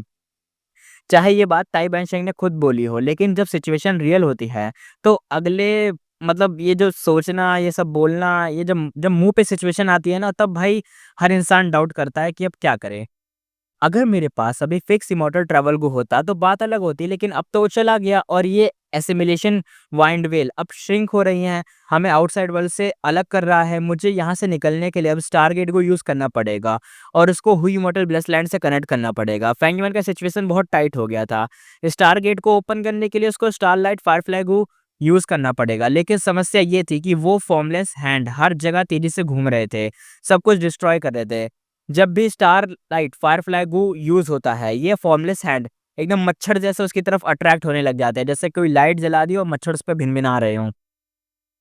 फेंगयुआन को इमॉर्टल ज़रूर था, लेकिन उसे मतलब कॉन्फिडेंस तो नहीं है देखो, क्योंकि उसे भी पता कि मैंने यूज़ करा तो क्या पता हैंडल ना कर पाओ, सिचुएशन दिक्कत दे गई तो फिर खत्म हो जाएगा सब। लेकिन अब जब एसिमिलेशन वेल बन चुका था, तो अब कोई हेवन अर्थ क्यूआई बचा ही नहीं था। फॉर्मलेस हैंड ऑलरेडी बहुत हैं, लेकिन नए नहीं बनेंगे। यानी जो हैं बस उनसे ही निपटना पड़ेगा, अदरवाइज़ नए नहीं बनेंगे। और 88 रैंक बिल्डिंग भी टूट चुकी है और अलग-अलग गू में स्प्लिट हो गई है। तो इसका मतलब ये है कि फॉर्मलेस हैंड के पास एनर्जी नहीं बचा है, वो धीरे-धीरे वीक होने लगेंगे। फेंगयुआन 500 साल का एक्सपीरियंस डेमोनिक पाथ कल्टीवेटर भी है, तो ऊपर से इस सब चीज़ों के बारे में उसे डीप नॉलेज है। जैसे ही फॉर्मलेस हैंड वीक पड़े, जायंट सन का विल सबसे पावरफुल बन जाएगा बैटलफील्ड में, और जब वो माओ ज़ाओ को हटा देगा तो सीधा लक पार्ट ट्रू इनहेरिटेंस ले लेगा और अगला नंबर किसका होगा? बिल्कुल वो फेंगयुआन ही होगा। जायंट सन के पास होगा जायंट सन का इमॉर्टल एसेंस, पावरफुल इमॉर्टल गू, मतलब वो फुल अनबीटेबल बन जाएगा। फेंगयुआन के कंपैरिजन में ऑब्वियसली वीक ही है अभी भी, इसलिए उसको किसी के साथ टीम अप तो करना ही पड़ेगा। और बैटलफील्ड में एक ही बंदा था जिसके साथ वो टीम बना सकता था अभी के टाइम पे, वो था ताई बाई युनशेंग। हाँ, वो एक हीलिंग गू मास्टर था, यानी एक हीलिंग गू इमॉर्टल कह लो, लेकिन इमॉर्टल तो इमॉर्टल ही होता है। गो बॉम्ब तो उसके पास अभी भी नहीं थे, पर फेंगयोन उसको कुछ मतलब दे भी सकता था। बाकी बाकी के हाई लॉर्ड और दूसरे के ब्लड लाइन वाले जायंट सन की साइड के नेचुरल एलाइज थे, यानी वो उसके साइड ही रहेंगे, चाहे फेंगयोन जितना भी कन्विंस क्यों ना कर ले, वो किसी को अपनी साइड स्विच नहीं करवा सकता। ये सारा डीप थॉट एक पल में उसके दिमाग में आया था और तुरंत फेंगयोन लाइटनिंग की स्पीड से मूव हुआ, बिना किसी डाउट के ताई बंशन की तरफ उड़ा, जो अभी एकदम गिर रहा था। ताई बंशन कहता है, जूनियर ब्रदर तुम। उसने देखा कि फेंगयुआन ने उसको चूज़ किया है, उसकी आँखों में शाइन आ गई, वो इमोशनल हो गया। कुछ बोलना चाहता था लेकिन सिर्फ़ ऐसे चुप रह गया, क्योंकि उसे भी ऐसे ही लग रहा था कि क्या पता फेंगयुआन उसको नहीं चुनेगा। और उसने खुद भी चिल्ला के उसे हिंट दे दिया था कि अरे जाओ उसको पकड़ ले। तो यहाँ पे अगर वो उसको पकड़ता भी गू को जाके, तो बाद में अपना ताई बाइशेंग कुछ नहीं कह पाता, क्योंकि एंड में जाके उसने ही तो बोला था कि अरे पकड़ ले, वो ज़्यादा ज़रूरी है। लेकिन यहाँ पे फिर भी फेंगयुआन ने अपने ताई बाइशेंग को चुना, तो भाई इमोशनल हो गया। रास्ते में काफ़ी फॉर्मलेस हैंड थे जो ब्लॉक कर रहे थे, लेकिन फेंगयुआन लेफ्ट राइट डॉज करता हुआ एक बर्ड की तरह एकदम अजाइल तरीके से डिस्टेंस को रैपिडली कम करते हुए स्पीड में आगे बढ़ रहा था। लेकिन तभी एक ह्यूमन फिगर सडनली ताई बाइशेंग के आसपास अपीयर हुआ। हाय लगन, बुड्ढा, गधा, फाइनली तू मेरे हाथ लग गया। वो फिगर एकदम सॉलिड था। हाई लाउन ने ताई बाइशेंग के कॉलर को पकड़ा, उसको एकदम पकड़ ही लिया तेज से। और ताई बाइशेंग गू इमॉर्टल ज़रूर था, लेकिन उसके पास कोई गू बम तो नहीं था। हाई लाउन के लिए उसे पकड़ना एकदम ईज़ी था। उसने इंस्टेंटली अपना गू एक्टिवेट करा और ताई बाइशेंग के चारों लिम्स को एकदम सील कर दिया और उसे एकदम फेंट कर दिया, यानी बेहोश। अब जब एक मतलब एक कैप्टिविस्ट मिल गया, यानी एक तरीके से उसे पकड़ लिया गया, तो हायॉन का चेहरा खुशी से चमक गया। इस तरह के केओस में ताई बाइशेंग को पकड़ना उसका एक लक ही था, लेकिन रिजल्ट तो मिल ही गया था। अब उसका दिमाग फुल प्लानिंग मोड में चला गया। फेंगयुआन को थ्रेटन करूंगा, यानी इसे धमकाऊंगा, इस बंदे को होस्टेज बना के अपना गू वापस लूंगा। लेकिन जैसे ही उसने अपना सर ऊपर उठाया, उसने देखा कि फेंगयुआन ऑलरेडी टर्न करके ऊपर की तरफ फ्लाई कर रहा है। फेंगयुआन सोचता हुआ कहता है, उसने ताई बाइशेंग को पकड़ा है, ऑब्वियसली वो मुझे थ्रेटन ही करेगा, टारगेट क्लियरली मेरा गो बॉम्ब है। उसका दिल तो थोड़ा हैवी हो गया था, लेकिन उसका फेस एकदम शांत था। अब क्योंकि हाई लेवल का गोल सिर्फ थ्रेटन करना तो है, मतलब इसका ये है कि ताई बाइशेंग को वो मारेगा तो नहीं, एटलीस्ट इस तरीके से ताई बाइशेंग तो सेफ ही रहेगा ना। तो अब अगला टारगेट क्या है? बिल्कुल बिल्कुल, वो अगला टारगेट अब उसका है मैन एज़ बिफोर गू, जो वापस जा रहा था, उसे वापस लाना। फेंगयुआन ने शार्प डॉजिंग तरीके से फॉर्मलेस हैंड को जो अटैक्स आ रहे थे उनको अवॉइड करा। उसके जो 8 विंग्स थे, यानी पहले 6 थे अब तो 8 हो चुके थे, तो एकदम स्पीड में आगे बढ़ रहा था। वाइंड फ्लावर गो, फ्लैश बग गो, सबका यूज़ करते हुए एकदम स्पीड में आगे बढ़ रहा था। 15 मिनट के बाद फुल पावर लगा के एक ह्यूज फॉर्मलेस बीस्ट को तोड़ते हुए उसने finally man as before immortal go को वापस ले लिया। क्योंकि ताई बाइशेंग ने उस पर भरोसा किया था, इसलिए मैन एज़ बिफोर इमॉर्टल गो ने फेंगयुआन के हाथों में कोई स्ट्रगल भी नहीं करा, उसके पास आ गया। फेंगयुआन ने अपनी विल से उसे दबाया भी नहीं और सीधा उसके जो स्ट्रेंथ पाथ के इमॉर्टल प्राइमेसी था उसके अंदर आ गया था।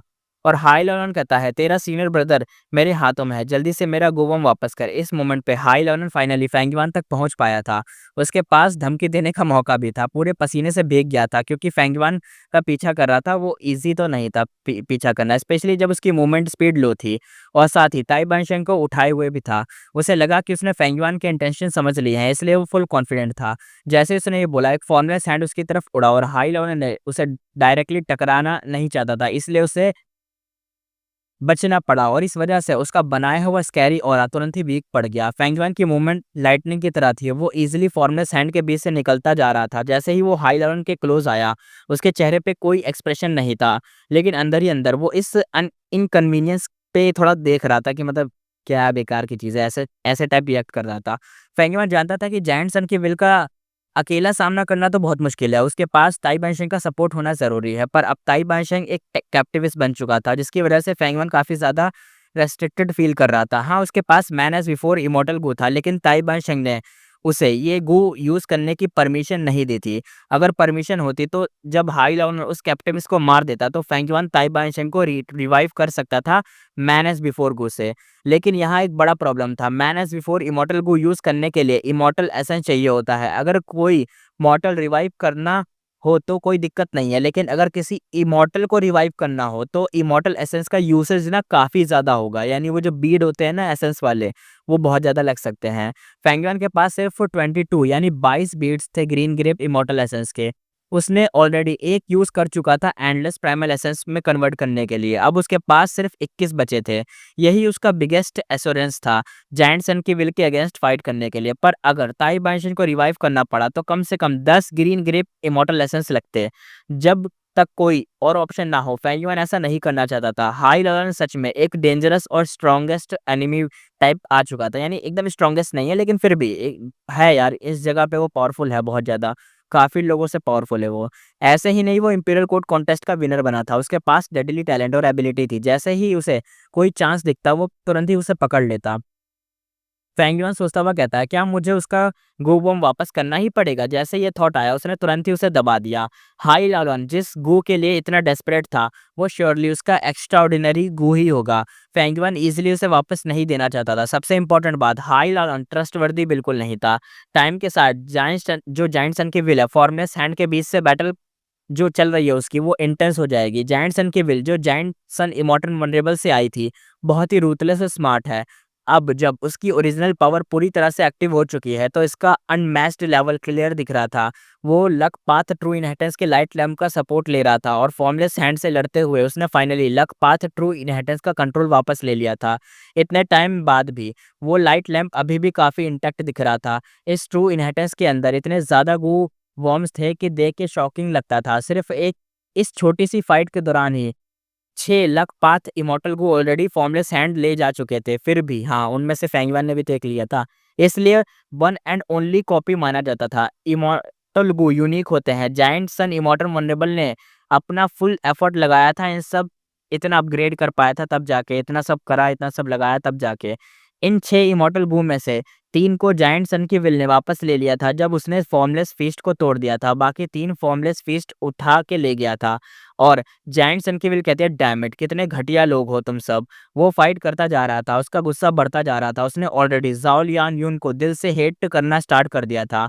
अब उसे मा होंगयुन की लाइफ की भी कोई परवाह नहीं थी। जायंट सन की विल कहती है, मैं देखना चाहता हूँ ये लक पाथ ट्रू इनहेरिटेंस तुम्हें कितनी देर तक बचा पाता है।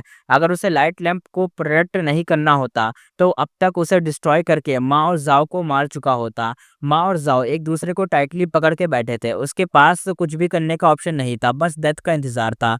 जो प्रेशर उन पे था उससे उनकी फीलिंग्स और ज़्यादा ग्रो होने लग गई थी, पर इसका कोई फ़ायदा नहीं था। फ्रॉस्ट जेड पिकॉक जो उनका स्पिरिचुअल बीस्ट था ऑलरेडी मर चुका था। ओके, तो वो मर चुका है। वो लाइट लैम्प का साइज़ का अपने ओरिजिनल साइज़ का सिर्फ 1/3 रह गया था। डेथ उनके बिल्कुल पास हो चुकी थी। माँ और जाओ ने अब जीने की उम्मीद छोड़ दी थी। इसी बीच फेंगयुआन और हाई लॉरेन के एक भाई यहाँ पे मतलब बार्गेनिंग चल रही थी थोड़ी। दोनों एक दूसरे पे ट्रस्ट नहीं करते थे, इसलिए बात बहुत स्लो चल रही थी। तभी क्लैंग आवाज़ आती है। इसी मोमेंट पे वाइंड वेल के बाहर से एक ब्लेड की आवाज़ आई। ब्लेड की साउंड शार्प थी और सबके कान एकदम गूंज उठे। क्या? क्या ये कैसी साउंड थी? सब लोगों ने अपना सर ऊपर उठाया, वो स्ट्रेंज इवेंट की तरफ अट्रैक्ट हो गए। जायंट सन की जो विल थी, जो बड़ा सा ड्रैगन फॉर्म लिया हुआ था, उसने भी अपना अटैक रोक दिया। सबने देखा ये जो वाइंड व्हील ऑफ एसिमिलेशन के ऊपर एक बड़ा सा कट बन गया, जो एक ब्लेड से काटा गया था। उस ओपनिंग से सबको नॉर्थर्न प्लेन्स का आउटसाइड स्काई क्लियर दिख रहा था। स्काई में चानियो ट्राइब के 3 गू इमॉर्टल्स हैवी सांस ले रहे थे। यही उनका इमॉर्टल किलर मूव था, विंग्ड ब्लेड। उनके आसपास 10 से ज़्यादा गू इमॉर्टल्स थे। हुआ ये था कि जब ये 3 लोग सीक्रेटली मिल रहे थे, तब कुछ और राइटियस पाथ के गू इमॉर्टल भी उनके क्लोज आ गए थे। हाई ट्राइब के गू इमॉर्टल ने काफ़ी सिंसियर एफर्ट दिखाया था, इसलिए सबका एग्रीमेंट जल्दी हो गया था। उन्होंने एक्सपेक्टेड टाइम से पहले ही अट्रैक्ट कर दिया था। जैसे ही ब्लेड ने ओपनिंग बनाई, अंदर और बाहर का वर्ल्ड एकदम कनेक्टेड हो गया। ये बैटलफील्ड में हर किसी के लिए ह्यूज इम्पैक्ट था, लेकिन ह्यूमन से भी ज़्यादा फास्ट रिएक्ट करने वाले गू वर्म्स थे। 88 रैंक बिल्डिंग अब ओनरलेस हो चुकी थी। जब वो हेवनली ट्रिबुलेशन और अर्थी कैलेमिटीज से डिस्ट्रॉय हो गई थी, तो उसकी वॉल्स कोलैप्स हो गई थी और वो सब वाइल्ड गू वर्म्स में बदल गई थी। इस क्रूशियल मोमेंट पे अपने इंस्टिंक्ट से चल के वो सारे गू वर्म हवा में उड़ गए और ओपनिंग की तरफ भागने लग गए। इस दौरान फॉर्मलेस हैंड उन्हें हर तरफ से भाई पकड़ने की कोशिश कर रहे थे। ये बेस्ट चांस था वाइंड वेल तोड़ के एस्केप करने का। गू मास्टर की आंखों में एक्साइटमेंट चमक उठी थी। वो कहते वाओ, इतने सारे गू वर्म, ये सब 88 रैंक बिल्डिंग के पार्ट्स है ना, नॉर्थर्न प्लेन्स के गू इमॉर्टल। उन्हें देखकर लिटरली एकदम शाइन कर रहे थे। बट यहाँ पे ना रियलिटी में हमें बताया जाता है, जो ये जो गू वर्म जा रहे थे ना उस एसिमिलेशन वाइंड वेल, जो एक जगह थी वहाँ पे, मतलब वो जो वाइंड चल रही है जहाँ पे सब कुछ खत्म कर देती है वो वाइंड, उस जगह पे जो गूवर्म थे ना वो एकदम डेड जैसे थे, एकदम डेड जैसे। अब एसिमिलेशन वाइंड वेल में एक बड़ा सा ओपनिंग कट कर दिया गया था, जिसका एक सीधा कनेक्शन बाहर के नॉर्थर्न प्लेन से था। और बस फिर क्या, सारे गूवर्म एकदम से पागल हो गए, दीवारों की तरफ, उस ओपनिंग की तरफ भागने लग गए।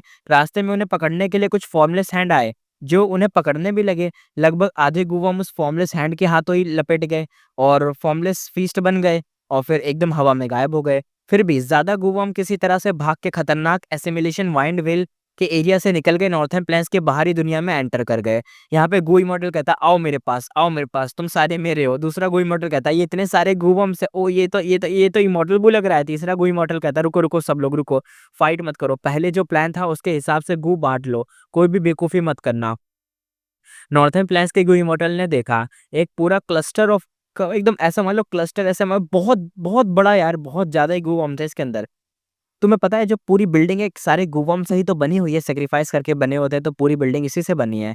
लेकिन पता है क्या है, इतने सारे जाने के बाद, उस फॉर्मलेस फीस्ट में गायब होने के बाद भी बहुत बड़ा ग्रुप था इस गू वर्म का, बहुत बड़ा, एकदम पानी जैसे कंटिन्यूस फ्लो में जा रहे थे। उनका एक्साइटमेंट कंट्रोल के बाहर चला गया था, वो तुरंत एक्टिवेट हो गए थे, चिल्ला चिल्ला के बोलने लगे थे, एक दूसरे से कम्पीट करने लगे थे और अपने आप अलग अलग तरीके से एकदम आगे बढ़ने लगे थे। फेंगयुआन ने अपना सर उठा के देखा और सामने का सीन देख के उसके चेहरे पर एक ग्रिम एक्सप्रेशन आ गया। उसकी आंखों में थोड़ी सी कोड लुक था, पिछली जिंदगी की यादें भी क्लियर उसके दिमाग में थी। फेंगयुआन सोचता हुआ कहता है यहाँ 20 से ज्यादा गू इमॉर्टल हैं, लगता है इन्होंने immortal killer move winged blade use किया है। नॉर्थर्न प्लेन्स के ये एक टॉप टायर अटैकिंग मूव है। फ्यूचर में जब 5 रीजन की बैटल होगी, तब कई सेंट्रल कॉन्टिनेंट के गू इमॉर्टल इसी मूव से मारे जाएंगे।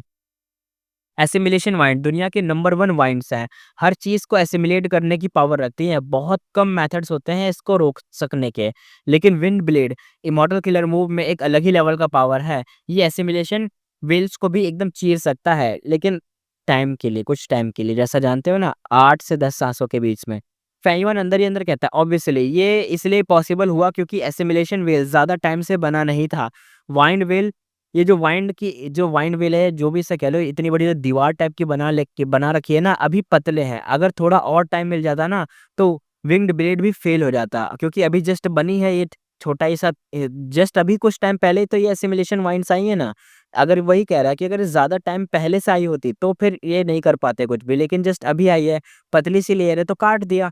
एसिमिलेशन वाइंड तब चलते हैं जब इमॉर्टल प्राइमेसी डिस्ट्रॉय होते हैं। जब ये वाइंड फुल स्पीड से होता है ना, तो इवन रैंक 8 गू इमॉर्टल तक स्ट्रगल करते हैं। और रैंक 9 के गू इमॉर्टल वो तो दुनिया के किंग्स होते हैं यार, इनविंसिबल होते हैं, चाहे एसिमिलेशन वाइंड कितना भी स्ट्रांग हो, उनका कुछ नहीं बिगाड़ सकता। ये सब हुआ है एकदम अनएक्सपेक्टेडली।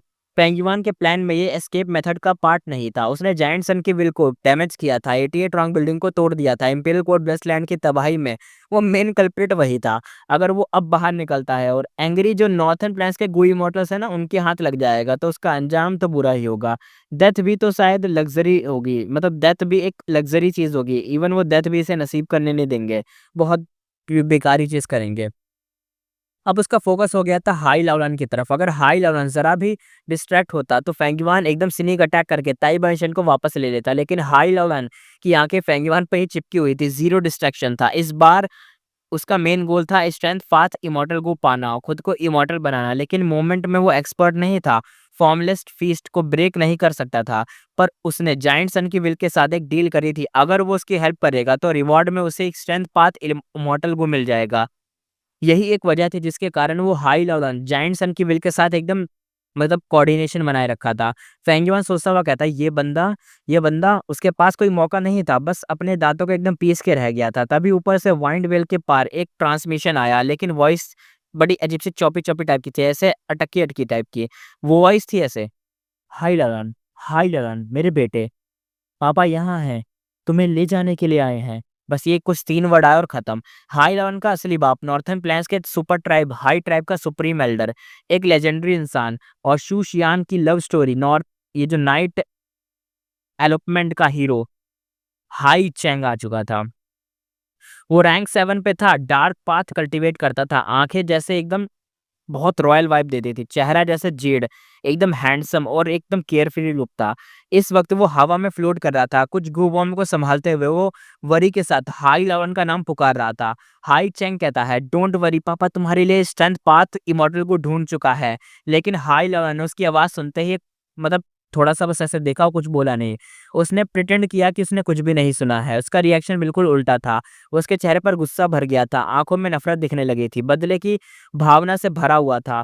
उसने गुस्से में फेंगुआन से बोला, हाई लॉरेन कहता है मेरा पेशेंस खत्म हो रहा है, तुझे अभी अपना सीनियर ब्रदर की जिंदगी चाहिए कि नहीं? जल्दी से मेरा गु वापस दे दे वरना मैं उसका दिमाग कुचल दूंगा।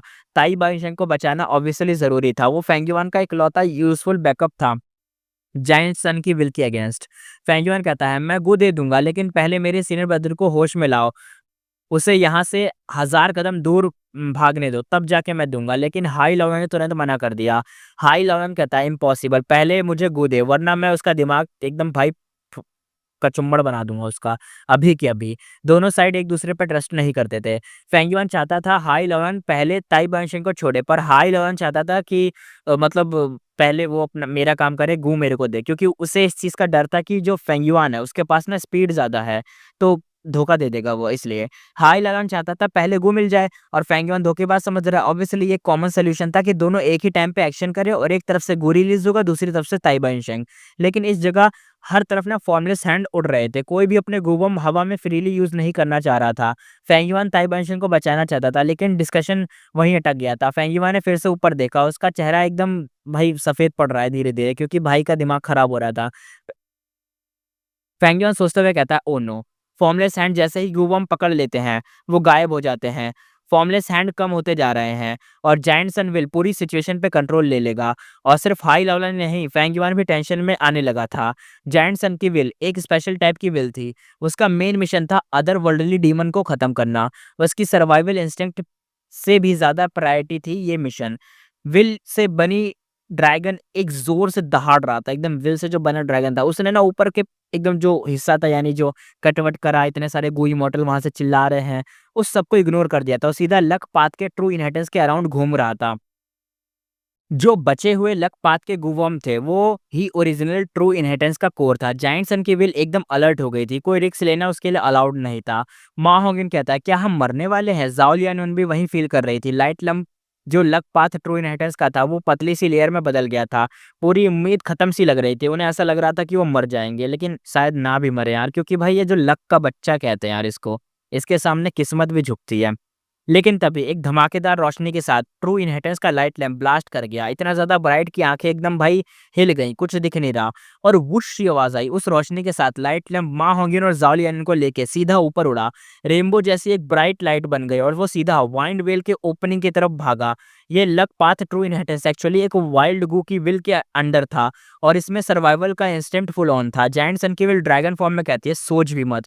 वो गुस्से से गरजा, बिना टाइम वेस्ट किए सीधे एकदम भाग पड़ा उसके। लेकिन ट्रू इनहेरिटेंस लाइट लैंप की स्पीड इंसेन थी। जायंट सन की विल पीछे रह गई। जब ऐसा लगने लगा कि लाइट लैंप वाइंड वेल से सीधा बाहर निकल सकता है, नॉर्थर्न प्लेन्स में चला जाएगा, जायंट सन के विल ने अपना पूरा फोकस एक ही चीज पे शिफ्ट कर दिया, ज़ाओ लियान को खत्म करना। और ये वही टॉप प्रायोरिटी थी जो जायंट सन इमॉर्टल वनरेबल ने इस स्पेशल विल को दी थी। और दो गोल्स थे उसमें, पहला तो यही था कि भाई इसको मार देना और फिर प्रोटेक्ट करना, ये सब चीजें करना और मारना भी अदर वर्ल्डली डीमन को। उसने सारे इमॉर्टल गू अपनी इमॉर्टल एसेंस में एकदम भर डाले और ड्रैगन फॉर्म विल के ऊपर एकदम 12 से अलग-अलग टाइप के लाइट स्पॉट्स चमकने लगे। सिर्फ 3 सांसों के अंदर ही अंदर पूरा फायर रेडी हो गया। विल ड्रैगन का ऑरा स्काई हाई जा चुका था। एक सुपर पावरफुल अटैक बस लॉन्च होने ही वाला था। लेकिन तभी गू वॉर्म के ग्रुप से एक और ट्रू इनहेरिटेंस लाइट लैंप अचानक सामने आ गया। साइज एक अडल्ट साइज के बराबर था, मतलब ये एक सुप्रीम ट्रू इनहेरिटेंस थी। इस लाइट लैंप के आसपास पतली सी लाइट लेयर थी, लेकिन वो लाइट ना सीधा ना सीधा ऊपर जा रही थी, सिर्फ इतनी ब्राइट भी थी कि बल्कि हर सेकंड उसका कलर भी चेंज हो रहा था। वो लाइट इतनी ज़्यादा डेंस थी कि इतना बड़ा एकदम ऐसा लग रहा था कि हालो सा बन गया था, जो गोल चक्र होता है ना वैसे टाइप का, जो उस ट्रू इनहेरिटेंस के चारों तरफ से एकदम घूम रहा था। ये सुप्रीम ट्रू इनहेरिटेंस वाला हालो सीधा जायंट सन विल वाले ड्रैगन से टकरा गया और क्रैक क्रैक आवाज आई, जैसे ही किसी ने फायर क्रैकर्स जला दिए हो। जायंट सन की विल रैपिड स्पीड में एकदम फट रही थी। ये हालो जिसका सेंटर था सुप्रीम ट्रू इनहेरिटेंस ड्रैगन के बीच बिल्कुल जाके एकदम हिट हुआ था, उसे दो टुकड़ों में एकदम तोड़ डाला था। जायंट सन की विल ने पेन में चिल्लाया था, शॉक और गुस्से से दोनों एकदम थर्रा उठा था। वो लिटरली दो पीसेस में टूट चुका था। पहले एकदम dozens of immortal gu attack के लिए रेडी थे, उसका लीथल अटैक एकदम से कैंसिल हो गया। फेंगवन का एक्सप्रेशन शांत हो गया, लेकिन अंदर ही अंदर उसका दिल जोर से धड़का। फेंगवन तो कहता है ये तो रैंक 9 विजडम गू है। इस सुप्रीम ट्रू इनहेरिटेंस के आते ही उसकी असली आइडेंटिटी सामने आ गई थी। ट्रू इनहेरिटेंस के डोमेन में सिर्फ 3 सुप्रीम ट्रू इनहेरिटेंस थे। पहला था 88 रंग बिल्डिंग, जो अब पहले ही कोलैप्स हो चुका था और फॉर्मलेस हैंड के अटैक से। दूसरा था लक पाथ ट्रू इनहेरिटेंस, जिसने जायंट सन ने अपनी पूरी गैलरी इस पे बनाई थी, सब कुछ इसके ऊपर, पूरा एम्पायर सिर्फ इसके ऊपर ही सेट था। ये अभी अभी जस्ट फ्रीडम के लिए भाग गया था ऊपर। और तीसरा और लास्ट रैंक 9 का विज़डम गू। फेंगयिवन ने इसे पहले भी देखा था और इस टाइम अगर मो याओ विल ने उसे वॉर नहीं किया होता तो उसकी लाइफ ऑलमोस्ट खो चुकी होती। यानी याद होगा जब उसने बताया गया था कि अरे हट जा वरना तेरी जिंदगी खत्म हो जाएगी। वो बूढ़ा होने लग गया था जब उसके बस कांटेक्ट के अंदर आया था, और कांटेक्ट भी कितने दूर पे था तब याद होगा आपको। ये रैंक 9 विजडम गू था जो लेजेंड्स ऑफ फ्रेंड्स में भी लिखा गया था, एक सीरियस लेवल का गू। इसके अराउंड होती है लाइट ऑफ विजडम, और अगर कोई इस रोशनी में आता है तो उसकी लाइफ स्पैन फास्ट खत्म होने लगती है, थॉट्स सुपर फास्ट बनने लगते हैं और डिस्ट्रॉय भी हो जाते हैं, और उन्हीं कोलाइजन से बनती है विजडम। जब इंसान सोचता है तो उसके दिमाग में कई थॉट्स बनते हैं, कोलाइड होते हैं, डिस्ट्रॉय होते हैं, और उस प्रोसेस में मिलती है सोचने के रिजल्ट। यही बेस प्रिंसिपल है विजडम पाथ का, और इसी से गू मास्टर का एक अलग पाथ बना।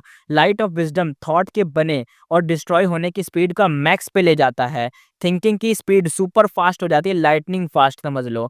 टाइम कम लगता है लेकिन सोचने का रिजल्ट नेक्स्ट लेवल होता है, और यही होता है विजडम गू का असली इफेक्ट। फेंगयिवन सोचता है हाँ, ये विजडम गू भी एक वाइल्ड विल के कंट्रोल में था और बहुत टाइम से एकदम छुपा हुआ था, चुप था, एकदम कुछ नहीं कर रहा था। अब जब वाइल्ड वेल टूट चुकी थी तो ये भी एकदम एक्टिव हो गया था, निकलने की होप कर रहा था, और उसी मोमेंट पे ये अटैक हो गया। फेंगयिवन बिल्कुल भी सरप्राइज नहीं था विजडम गू ने जायंट सन की विल पे इतना बड़ा डैमेज कैसे कर दिया, क्योंकि विजडम पाथ 3 पार्ट्स में डिवाइडेड होता है, थॉट, विल, इमोशन। अब विल बनती किससे है? मल्टीपल थॉट्स से। जब लाइट ऑफ विजडम किसी इंसान पे पड़ती है उसके दिमाग में नए थॉट्स बनते हैं, लेकिन जायंट सन इमॉर्टल वनरेबल अब जिंदा तो नहीं था, ये तो सिर्फ एक विल था जो उसने छोड़ी गई उसकी विल थी। ये स्पेशल विल एक तरह का फॉर्मलेस हैंड की तरह ही था, बिना किसी एनर्जी के सोर्स के। तो जब लाइट ऑफ विजडम उस पर पड़ी, उसके अंदर के थॉट्स अल्ट्रा स्पीड से एकदम कोलाइड होने लगे, डिस्ट्रॉय होने लगे। लेकिन बंदा जिंदा तो है नहीं, तो कोई नए थॉट्स तो आएंगे नहीं, और नए थॉट्स बने ही नहीं, तो रिजल्ट क्या हुआ? ड्रैगन ऑफ जायंट सन विल वो 2 टुकड़ों में कट के एकदम भाई अलग हो गया। मतलब विज़डम वुड डायरेक्टली काउंटर करता है जायंट सन की विल को। फेंग यून कहता है लेकिन ये एडवांटेज काफ़ी नहीं है जायंट सन की विल को पूरा खत्म करने के लिए। अनलेस उसकी नज़र ईगल जैसी शार्प हो गई। वो ऊपर की तरफ देखता है, इवन जब लाइट आँखों में चुभ रही थी तब भी, और कहता है हाँ, उसने देखा आसमान में 100 से ज़्यादा बीड्स ऑफ इमॉर्टल एसेंस गिर रहे हैं। ये येलो कलर के एसेंस स्कल साइज़ के थे, फुल एकदम ग्रिम तरीके से बने हुए थे, पूरा कंप्लीटली हिडन थे। फेंगयुआन का rank 6 grape green immortal essence इनके सामने कुछ भी नहीं था, क्योंकि ये वाले जो एसेंस थे जो गिर रहे थे स्कल के साइज़ के, यानी एक खोपड़ी के साइज़ के, इनका नाम था, ये थे रैंक 9 के yellow apricot immortal essence. Giant sun immortal vulnerable का लीव किया हुआ ओरिजिनल इमॉर्टल एसेंस था ये।